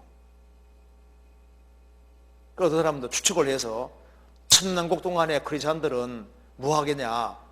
우주여행 많이 할 거다. 우주가 크니까 순식간에 공간 이동도 해가지고 할 거다 하는데 물론 그럴지도 모르는데 성경에 나와 있는 바는 없어요. 그러니까 왕노릇 한다는 말만 나와 있는 겁니다. 그리고 천성이 아마 달나라처럼 떠 있으면서 자유왕대 같은 걸 할 수 있을 거고, 그리고 이제 천년 동안 주님과 더불어 왕노릇 할 텐데 그 어떤 식으로 왕노릇 할 거냐? 그런데 그 천년왕국 속에서 세상 사람과 같이 막 더불어 막 살고 이런 건 아닐 거예요. 그런 건 아닐 겁니다. 같이 왕노릇 하는 거니까. 부활의 몸을 입고, 그래서 천년왕국은 크리스찬들이 크리스찬을 위한 것이라기보다는 원래 이스라엘을 위해 있는 겁니다. 그리고 천년왕국까지 역사입니다. 역사. 그렇잖아요. 그래서 아담 때부터 노아 때까지 오래 살았죠. 900살 이상 오래 살다가 갑자기 연수가 줄어들었잖아요. 천년왕국 속에 들어가면 다시 연수가 확 늘어나는 겁니다. 그러니까 천년왕국도 역사입니다. 그래서 천년왕국 하면은 원래 이스라엘에게 하신 약속이 이루어지는 것, 이런 생각은 맞고, 크리스찬들은 천년 왕국을 주고자 하는 것이 근본 목적은 아닌 거예요. 크리스찬들은 영원히 왕노릇하면서 천년왕국에도 왕노릇하는데 그 구체적인 성격은 우리가 주님 앞에 가봐야 알 수 있을 겁니다. 그 정도 이해하면 되겠습니다. 그리고 그 다음 질문. 자, 말라기를 보면 하나님께서 이스라엘 백성을 책망하시는데 약 100년 전 느헤미야 에스라 시대에 회복되었던 이스라엘 백성이 다시 이전의 죄, 우상 숭배, 불순종으로 돌아간 것인가요? 이거 참 중요한 질문입니다. 여기 말라기서에 보면 책망을 많이 받잖아요. 이스라엘 백성들이 책망 받는데 분명히 100년 전에 느헤미야 에스라 시대 때 신앙 부흥이 이루어졌는데 왜 책망을 받느냐? 다시 우상 숭배로 돌아간 거냐? 이게 좀 중요한 질문이에요. 이스라엘 백성들이 바벨론 포로 잡혀가서 우상 숭배의 죄가 얼마나 무서운지를 철저하게 깨달은 사람들입니다. 그래서 바벨론 포로 돌아와서는 그때부터는 절대 우상 깎아 세우는 일을 하지 않았거든요. 유대인들은 우상을 아주 혐오하게 됐어요. 그런데 왜 책망을 받게 되냐 하면은 이것이 형식으로 빠지는 겁니다. 형식. 그래서 우상을 배척하고 여호와를만 하나님으로 섬기는 까지는 좋은데 세월이 지나가면서 처음에는 에스라, 느헤미야 통해서 이제 신앙 부흥이 이루어졌잖아요. 신앙 부흥이 이루어졌는데 시간 지나가면서 형식으로 바뀌게 된 겁니다.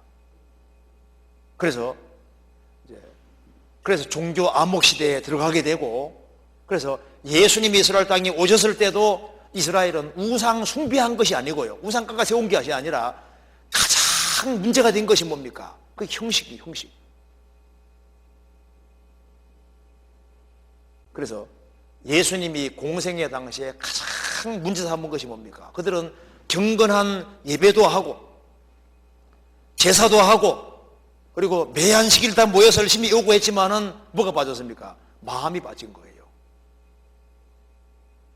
형식이 이게 제일 문제였던 겁니다. 그래서 아주 쉽게 한번 이거 한번 봅시다. 여기에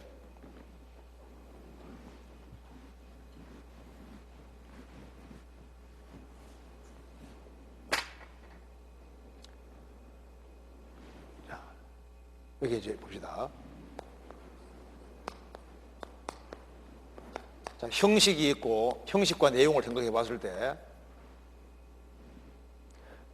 이 껍데기라고 하는 것은 알맹이가 있을 때 가치가 있는 거예요.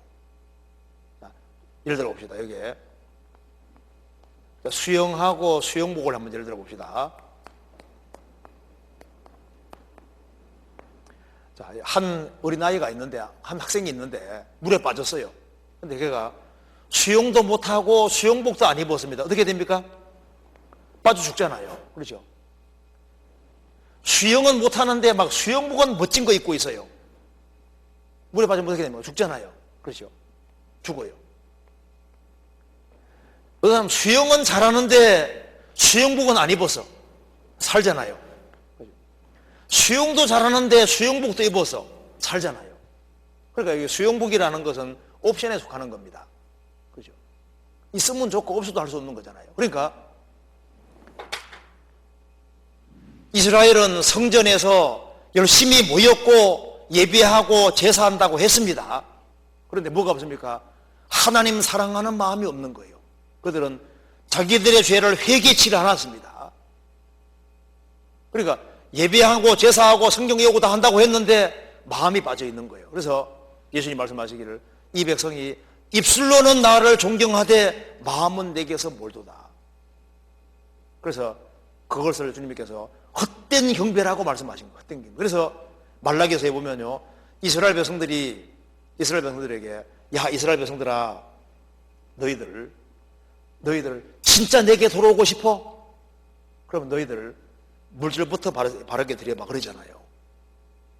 이스라엘 백성들이 형식으로 치우치니까 하나님께서 이제 11조와 헌물에 대해서 언급하면서 물질을 왜 언급하시냐 하면은 너희들 물질 생활부터 바르게 해봐. 왜 이렇게 했냐 하면은 물질이 가는 곳에 뭐가 들어갑니까?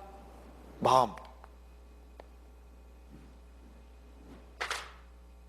그래서 하나님께서 왜 11조를 거론하고 헌물을 거론하시냐 하면은 이스라엘 백성들 마음이 하나님께 정말 돌아오기 원했던 거예요. 그들이 하나님께 제사하고 예배한다고 했지만 마음이 하나님께로 향해 있지 않으니까 마음이 너희들 하나님께 향하기를 원했기 때문에 너희들 물질부터 한번 제대로 드려봐. 그렇게 한 이유가 물질이 들어갈 때 마음이 걸로 가게 되어 있는 거예요.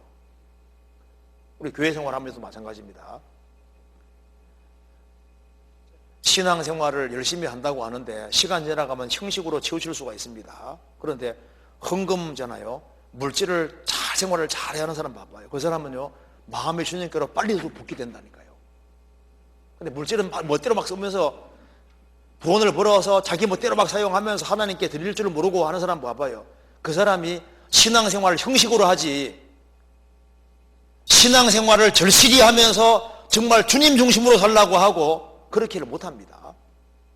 그래서 주님 말씀했잖아요. 지극히 작은 것에 충성된 자는 큰 거 충성된다. 그 지극히 작은 것이 물질이라고 했잖아요. 재물에 충성치 아니하면 누가 참된 것을 맡기겠네요. 이렇게 말씀하셨는데 말라기서도 마찬가지입니다. 주님께서 왜 그걸 거론하시냐 하면은 형식을 부수고 마음이 하나님께 드려지는 걸 원했기 때문에 주님 그렇게 하신 거예요. 이사야 66장도 핵심이 바로 그겁니다. 그들은 성전에서 모이고 제사하고 예배했지만은 심령이 주님께 향해 있는 게 아닌 거예요. 그래서 신앙에서 가장 중요한 요소가 영혼이고 마음인 겁니다. 이 말라기서가 그걸 말하고 있는 거예요.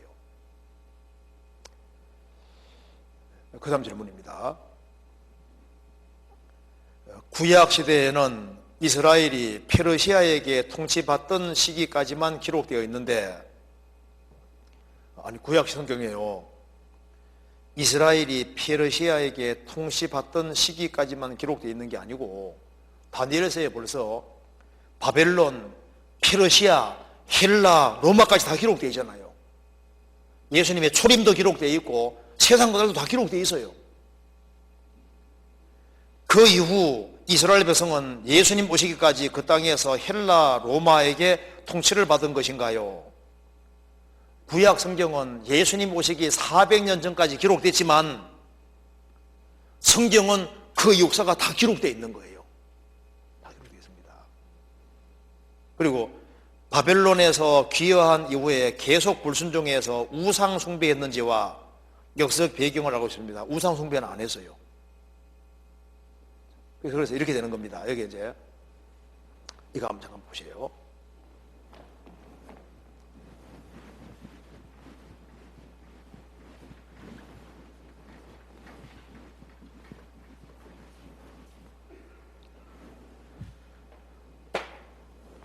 그러니까 이제 바벨론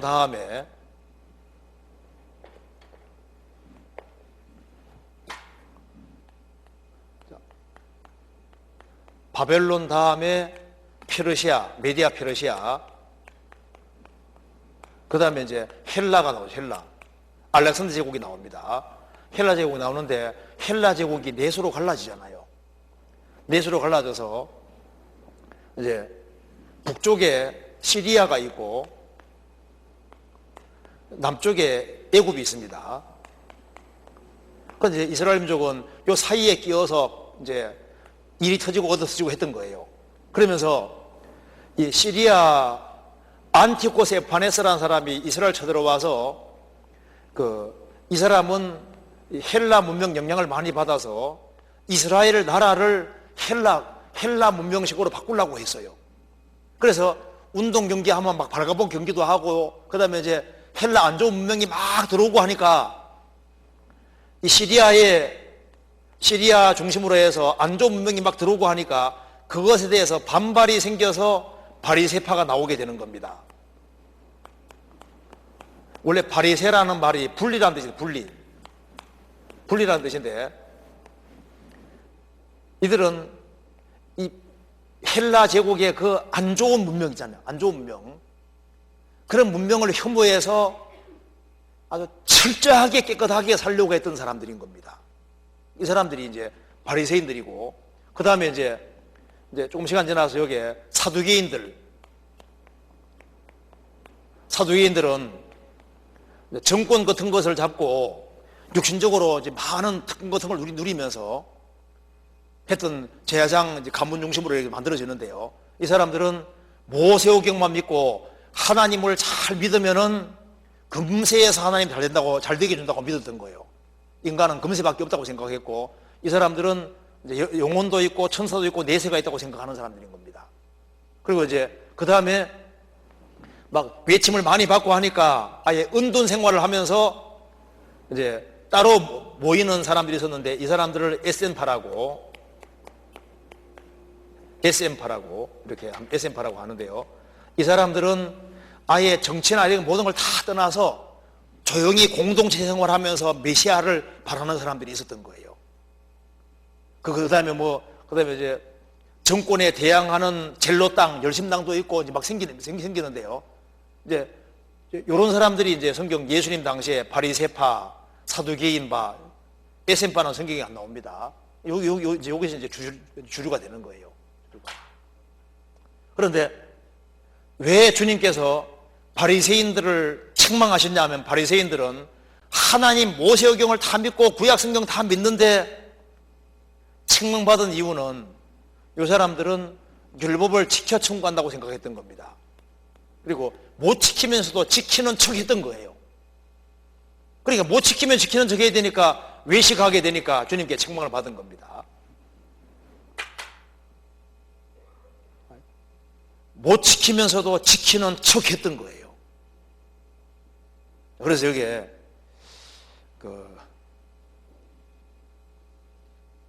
구약 시대에 문제됐던 건 우상인데, 바벨론 포로 잡혀갔다 오고 난 이후에는 문제가 형식인 거예요. 내용이 없는 겁니다. 그걸 주님이 제일 문제 삼은 겁니다. 마음이 빠지고 영혼이 빠진 그것은 주님 못 받는다는 것을 계속 강조하고 있는 겁니다. 그 다음 질문. 그 다음 질문 봅시다. 여기에 그 에스겔 11장 14절 21절, 20장 33절 44절, 28장 25에서 26절, 에스겔 36장 39장 21절 29절 등에서 나오는 이스라엘의 회복은 바벨론에서 귀한 후 회복과 지금 이 시대의 회복을 중첩 예언한 것인가요? 아니면 이 시대의 이스라엘의 회복만을 이야기한 것인가요? 물론 읽어보면 알 수 있어요.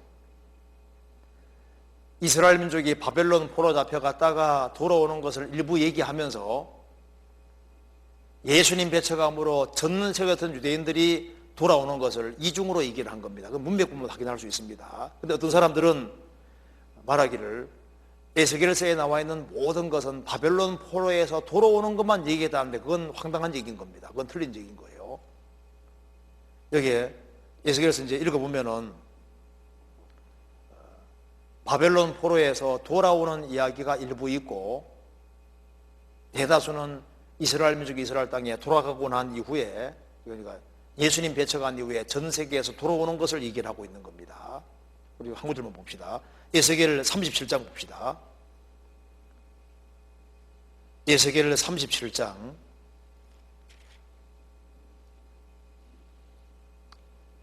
21절을 보시겠습니다. 21절. 그들에게 이르기를 주 여호와의 말씀에 내가 이스라엘 자손을 그 감바 일국에서 취하며 그 사면에서 모아서 그 고토로 돌아가게 하고 그 땅 이스라엘 모든 산에서 그들로 한 나라를 이루어. 이스라엘이 바벨론 포로 돌아갔다 와서 나라가 못 됐잖아요. 그러니까 이것이 그때 얘기가 아닌 겁니다. 지금 우리 시대에 돌아와서 회복이 됐잖아요. 나라가 됐습니다. 그리고 그 다음 중요한 구절. 한 나라를 이루어서, 지금 요까지 이루어졌는데 요 뒤가 안 이루어졌습니다. 한 임금이 모두 다스리게 하리니. 한 임금이 누굽니까? 한 임금이 누굽니까? 예수님. 그래서 24절에 내 종 다윗이 그들의 왕이 되리니 그들에게 다 한 목자가 있을 것이라. 25절 같이 읽어보겠습니다. 내가 내 종 야곱에게 준 땅 곧 그 열조가 거하던 땅에 그들이 거하되 그들과 그 자손이 영원히 거할 것이요, 거기 거할 것이요, 내 종 다윗이 영원히 그 왕이 되리라. 내 종 다윗이 예수님 말씀하는 겁니다. 그래서 이스라엘이 이스라엘 땅에 돌아가서 한 나라를 이룬다. 그 다윗의 위에 앉는 분이 바로 예수님이신데, 예수님이 한 나라를 이루을 때 그 다음에 예수님이 왕이 되는 거예요. 여기 다윗이, 내 종 다윗이 영원히 왕이 되리라 그렇게 되어 있죠. 이거 잠깐 좀 찾아봅시다. 예레미야 30장 찾아봅시다. 30장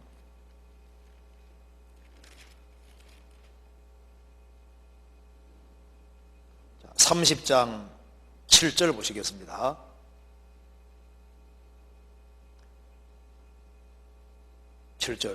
슬프다 그날이여 비할 데 없이 크니 이는 야곱의 혼란의 때가 되미로다마는 그가 이에서 구하여냄을 얻으리라. 만군의 여호와가 말하노라 그날에 내가 내 목에서 그 멍에를 끊어버리며 내 줄을 끊어버리니 이방인이 다시는 너를 부리지 못할 것이며, 그 생각 읽겠습니다. 너희는 너희 하나님 나 여호와를 섬기며 내가 너희를 위하여 일으킬 너희 왕 다윗을 섬기리라. 이게 비할 데 없는 혼란이 7년 혼란입니다. 비할 데 없는 혼란, 7년 혼란을 지내고 이스라엘 민족은 만왕의 왕 대신 예수님을 섬기는데 너희 왕 다윗을 섬기리라. 예수님 말하는 겁니다. 이사야 9장 찾아보시겠습니다.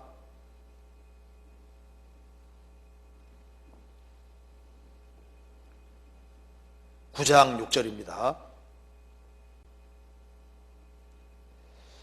이는 한 아기가 우리에게 낳고 한 아들을 우리에게 주신 바 되었는데 그 어깨에는 정사를 메었고 그 이름은 기묘자라 모사라 전능하신 하나님이라 영존하시는 아버지라 평강의 왕이라 할 것임이니라. 그 다음 읽겠습니다.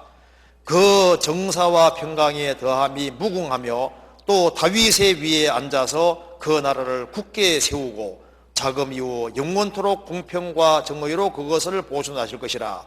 만군의 여호와의 열심히 일을 이루시리라. 그러니까 이래 되는 겁니다. 이거 한번 봅시다.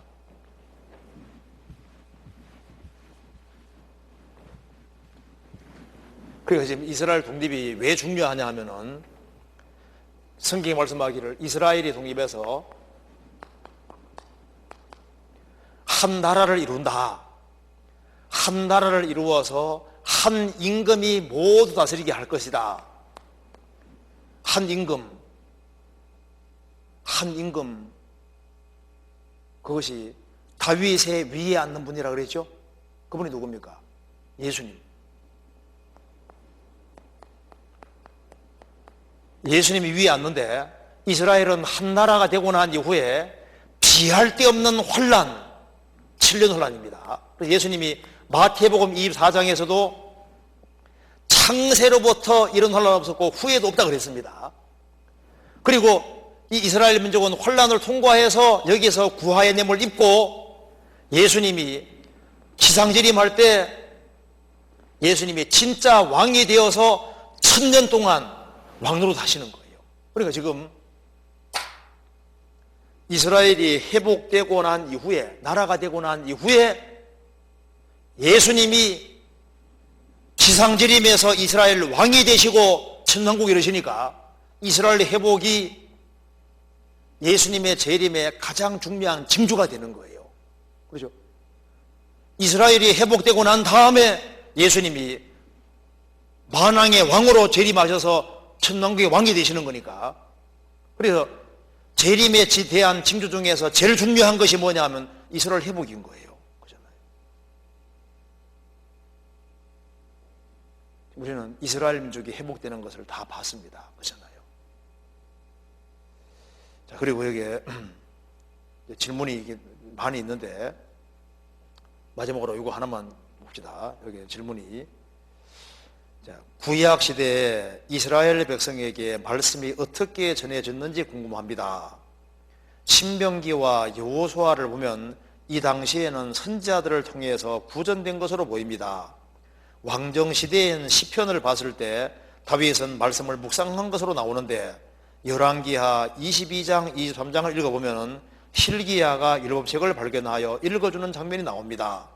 그리고 사도행전 15장 21절을 보면 언제부터인지는 모르지만 안식일의 회당에서 전해졌다고 하고 있습니다.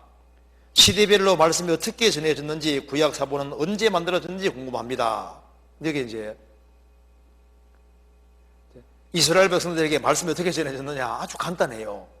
이스라엘은 1년에 3차 예루살렘에 모이게 돼 있었잖아요. 그죠? 1년에 3차 모여서 충분한 시간 갖고 1년에 3차 가서 3차 올라가서 예루살렘 올라가서 하나님 말씀을 충분히 배웠던 거예요. 그래서 대회로 모인다는 말이 그런 말인 겁니다. 이스라엘은 대회로 모일 때 예루살렘에 다 모여들었잖아요. 모여들어서 우리가 수양이 하는 식으로, 우리는 수양이 짧지만은요 이스라엘은 안 잡습니다. 예루살렘에 와서 시간을 충분히 내서 말씀을 배우고 교제했던 거예요. 그리고 또 돌아갔다가 1년에 3번씩 그렇게 했던, 3번씩 했던 겁니다. 그렇게 해서 하나님 말씀을 배웠습니다. 그래서 그러니까 성경에 이런 말이 나오는 겁니다. 시편 122편 보시겠습니다. 시편 122편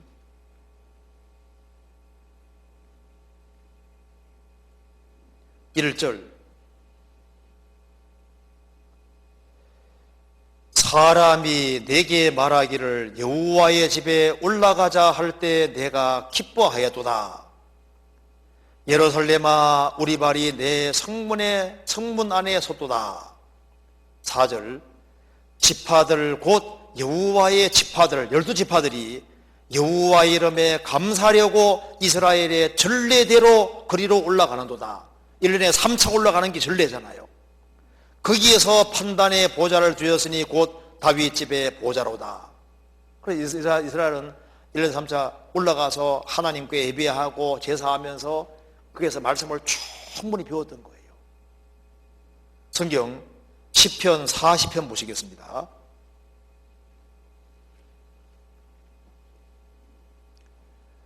(40편) 9절 같이 읽어보겠습니다. 내가 대회 중에서 의의 기쁜 소식을 전하였나이다. 여호와여, 내가 내 입술을 닫지 아니할 줄을 주께서 아시나이다. 이스라엘 1년에 3차 대회로 모일 때 다윗이 의의 기쁜 소식을 전하였나이다. 하나님 말씀을 전했고, 그리고 거기서 하나님 말씀을 계속 이스라엘 민족이 배웠던 거예요. 그리고 이제 구약 사본은 언제부터 만들어졌느냐? 처음부터 만들어졌습니다. 왕이 등극하면은 성경 필사에서 왕이 읽도록 했잖아요. 신명기 17장 보시겠습니다. 신명기 17장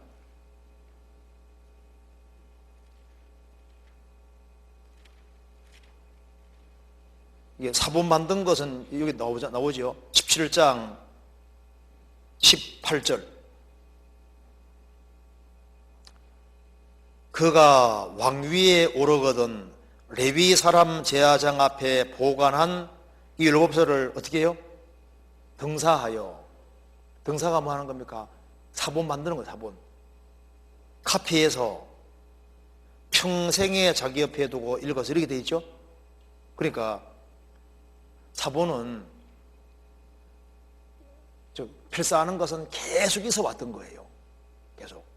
그런데 이제 여기서 마지막으로 이거 봅시다. 필사를 해왔는데 구약 성경 사본이 많이 있는데 가장 오래된 사본이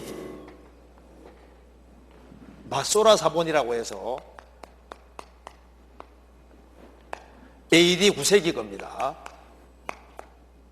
그러니까 AD 9세기 사본으로서는 제일 오래된 거예요. 그러니까 그 전에 사본이 없는 겁니다. 그러니까 사람들이 구약 성경은 예수님 모시기 400년 전에 완성이 됐는데 그게 카피됐는데 가장 오래된 사본이 AD 9세기 사본이니까 마소라 사본밖에 없으니까 최초의 성경이 완성된 것이 BC 400년 전에 완성이 됐는데 사본은 가장 오래된 것이 AD 9세기 사본이니까 시간 간격이 너무 크잖아요. 그러니까 사람들이 혹시 성경이 바꿔지지 않았을까 생각할 수 있잖아요. 그러다가 1947년에 쿰란 몽골에서 이제 구약 성경 사본이 나왔는데 이걸 이제 사회 사본이라고 하는 겁니다. 이 사본이 왜 중요하냐 하면은 예수님 모시기 200년 전의 사본이니까 200년 전의 사본이니까 구약 성경이 다 완성이 되고 시간 차이가 한 200년밖에 안 되잖아요. 그렇잖아요. 그러니까 200년 전에 사본이 딱 나오니까 사본 역사를 갑자기 한 1100년 정도 앞당긴 겁니다. 그렇잖아요. 그런데 사회 사본이 나옴으로써 가장 오래된 사본이 마소라 사본인데 대주해 보니까 카피를 정말 잘했구나 하는 걸 알게 되는 거예요. 그래서 옛날 성경과 지금 성경은 정말 똑같고 다시 한번 확인하게 됐다 그 말입니다. 그리고 이제 구약 성경이 다 완성이 되고 이제 예수님 모시기 250년 전에 이 에집트의 왕 프톨레미 왕이 책을 좋아했던 사람입니다. 그래서 자기가 책을 다 많이 읽어봤는데 성경은 못 읽어봤기 때문에 히브리어로 된 성경을 헬라말로 번역해 주기를 간절히 원해서요. 그래서 이제 이스라엘의 72명의 학자들이 에집트 알렉산더에 내려가서 72명의 사람이 70일에 걸쳐서 구약 성경을 번역했다고 해서 이걸 셉투아긴트 70인역이라고 하는 겁니다. 그러니까 예수님 모시기 250년 전에 시보리어 성경이 헬라말로 번역됐는데 72명의 사람이 70일에 걸쳐서 번역해서 70인역이라고 하고, 그래서 예수님이 오실 때는 시브리어 성경, 헬라어 성경이 로마사에 꽉 차 있는 상태에서 예수님이 오신 거예요. 오신 거라고요. 그리고 이제 예수님 오시기 이 사본, 사해 사본보다 또 한 400년 정도 앞에 있는 것도 있어요. 그걸 은제 두루마리인데요. 이거 한번 잠깐 보여드리겠습니다. 이거 한번 봅시다.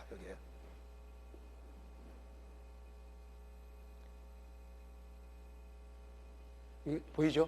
그러니까 이제 사해 사본은 대략 예수님 모시기 200년 전에 카피한 건데, 은제 두루마리에 드리는 기원전 600년 겁니다. 사해 사본보다 400년 앞서 있는 건데, 이 은제 두루마리에 뭐가 기록되어 있냐면 민수기가 기록이 되어 있는 거예요. 민수기 찾아봅시다. 여기에 성경 한번 찾아봅시다. 민수기 찾아봅시다. 4장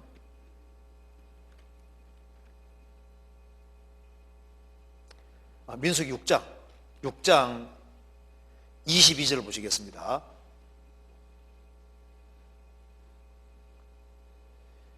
여호와께서 모세에게 일러 가라사대 아론과 그 아들들에게 고하여 이르기를, 너희는 이스라엘 자손을 위하여 이렇게 축복하여 이르되, 요 구절에 기록되어 있는 겁니다. 여호와는 내게 복을 주시고 너를 지키시기를 원하며, 여호와는 그 얼굴로 내게 비치사 은혜 보시기를 원하며, 여호와는 그 얼굴을 내게로 향하여 드사 평강 주시기를 원하노라 할지니라 하라. 이것이 예루살렘의 한 무덤에서 나왔는데 은제품으로 되어 있는 두루마리니까 거기에 딱 이 구절이 딱 기록되어 있는 거예요. 이 축복 내용이잖아요. 딱 기록되어 있는데 구약 성경 내용이 딱 기록되어 있는 거예요. 그러니까 이걸 보면은 옛날 사람이 성경의 내용 중에 이렇게 좋은 내용을 이렇게 기록했다는 걸 알 수 있죠. 그리고 이제 그릇 같은데도 이제 성경 구절이 적혀 있고 그런 게 다 있습니다. 그러니까 성경은 옛날에 기록된 것이 맞고 그것이 계속 카피됐던 것이 맞는 거예요. 카피된 것이 맞는데 사해 사본이 나오기 전까지는 구약 성경 어떻게 믿느냐? 왜? 가장 오래된 것이 AD 9세기 사본밖에 없으니까 과연 옛날 거하고 똑같냐 이렇게 얘기가 많아지니까 쿰나농골의 사본이 특히 나온 거예요. 그리고 그 이전에 은제 두루마리도 있고 그다음에 파편 있잖아. 파편 이렇게 그릇 같은데 거기에도 글자가 기록되어 있고 성경 내용이 기록되어 있고, 그러니까 성경이 옛날에 기록된 것이 맞는 겁니다. 어쨌든 간에 카피를 계속했어요. 그리고 우리가 이제 보는 성경이 옛날 성경하고 똑같다는 걸 아는 것이 중요한 겁니다. 시간 지나게 되면 여기까지 하고 또 다음에 이어서 같이 하도록 하겠습니다. 같이 기도하시겠습니다. 자비로우신 우리 아버지 하나님 감사합니다. 저희들에게 주님의 생명을 주시고 또 주님의 은혜와 사랑 가운데 살게 해주시는 것을 감사합니다. 여기에 참석한 모든 분들에게 더욱 지혜와 총명과 능력을 주시고 또 하나님 말씀에 대한 바른 분별력을 주셔서 주님의 복음과 영광을 위해 살 수 있도록 더욱 도와주시고 우리의 행보를 말씀 위에 더욱 굳게 세워 주옵소서. 또 다음 시간 주님의 거룩한 말씀께 부탁드립니다. 주 예수 그리스도 이름으로 기도하옵나이다. 아멘. 수고하셨습니다.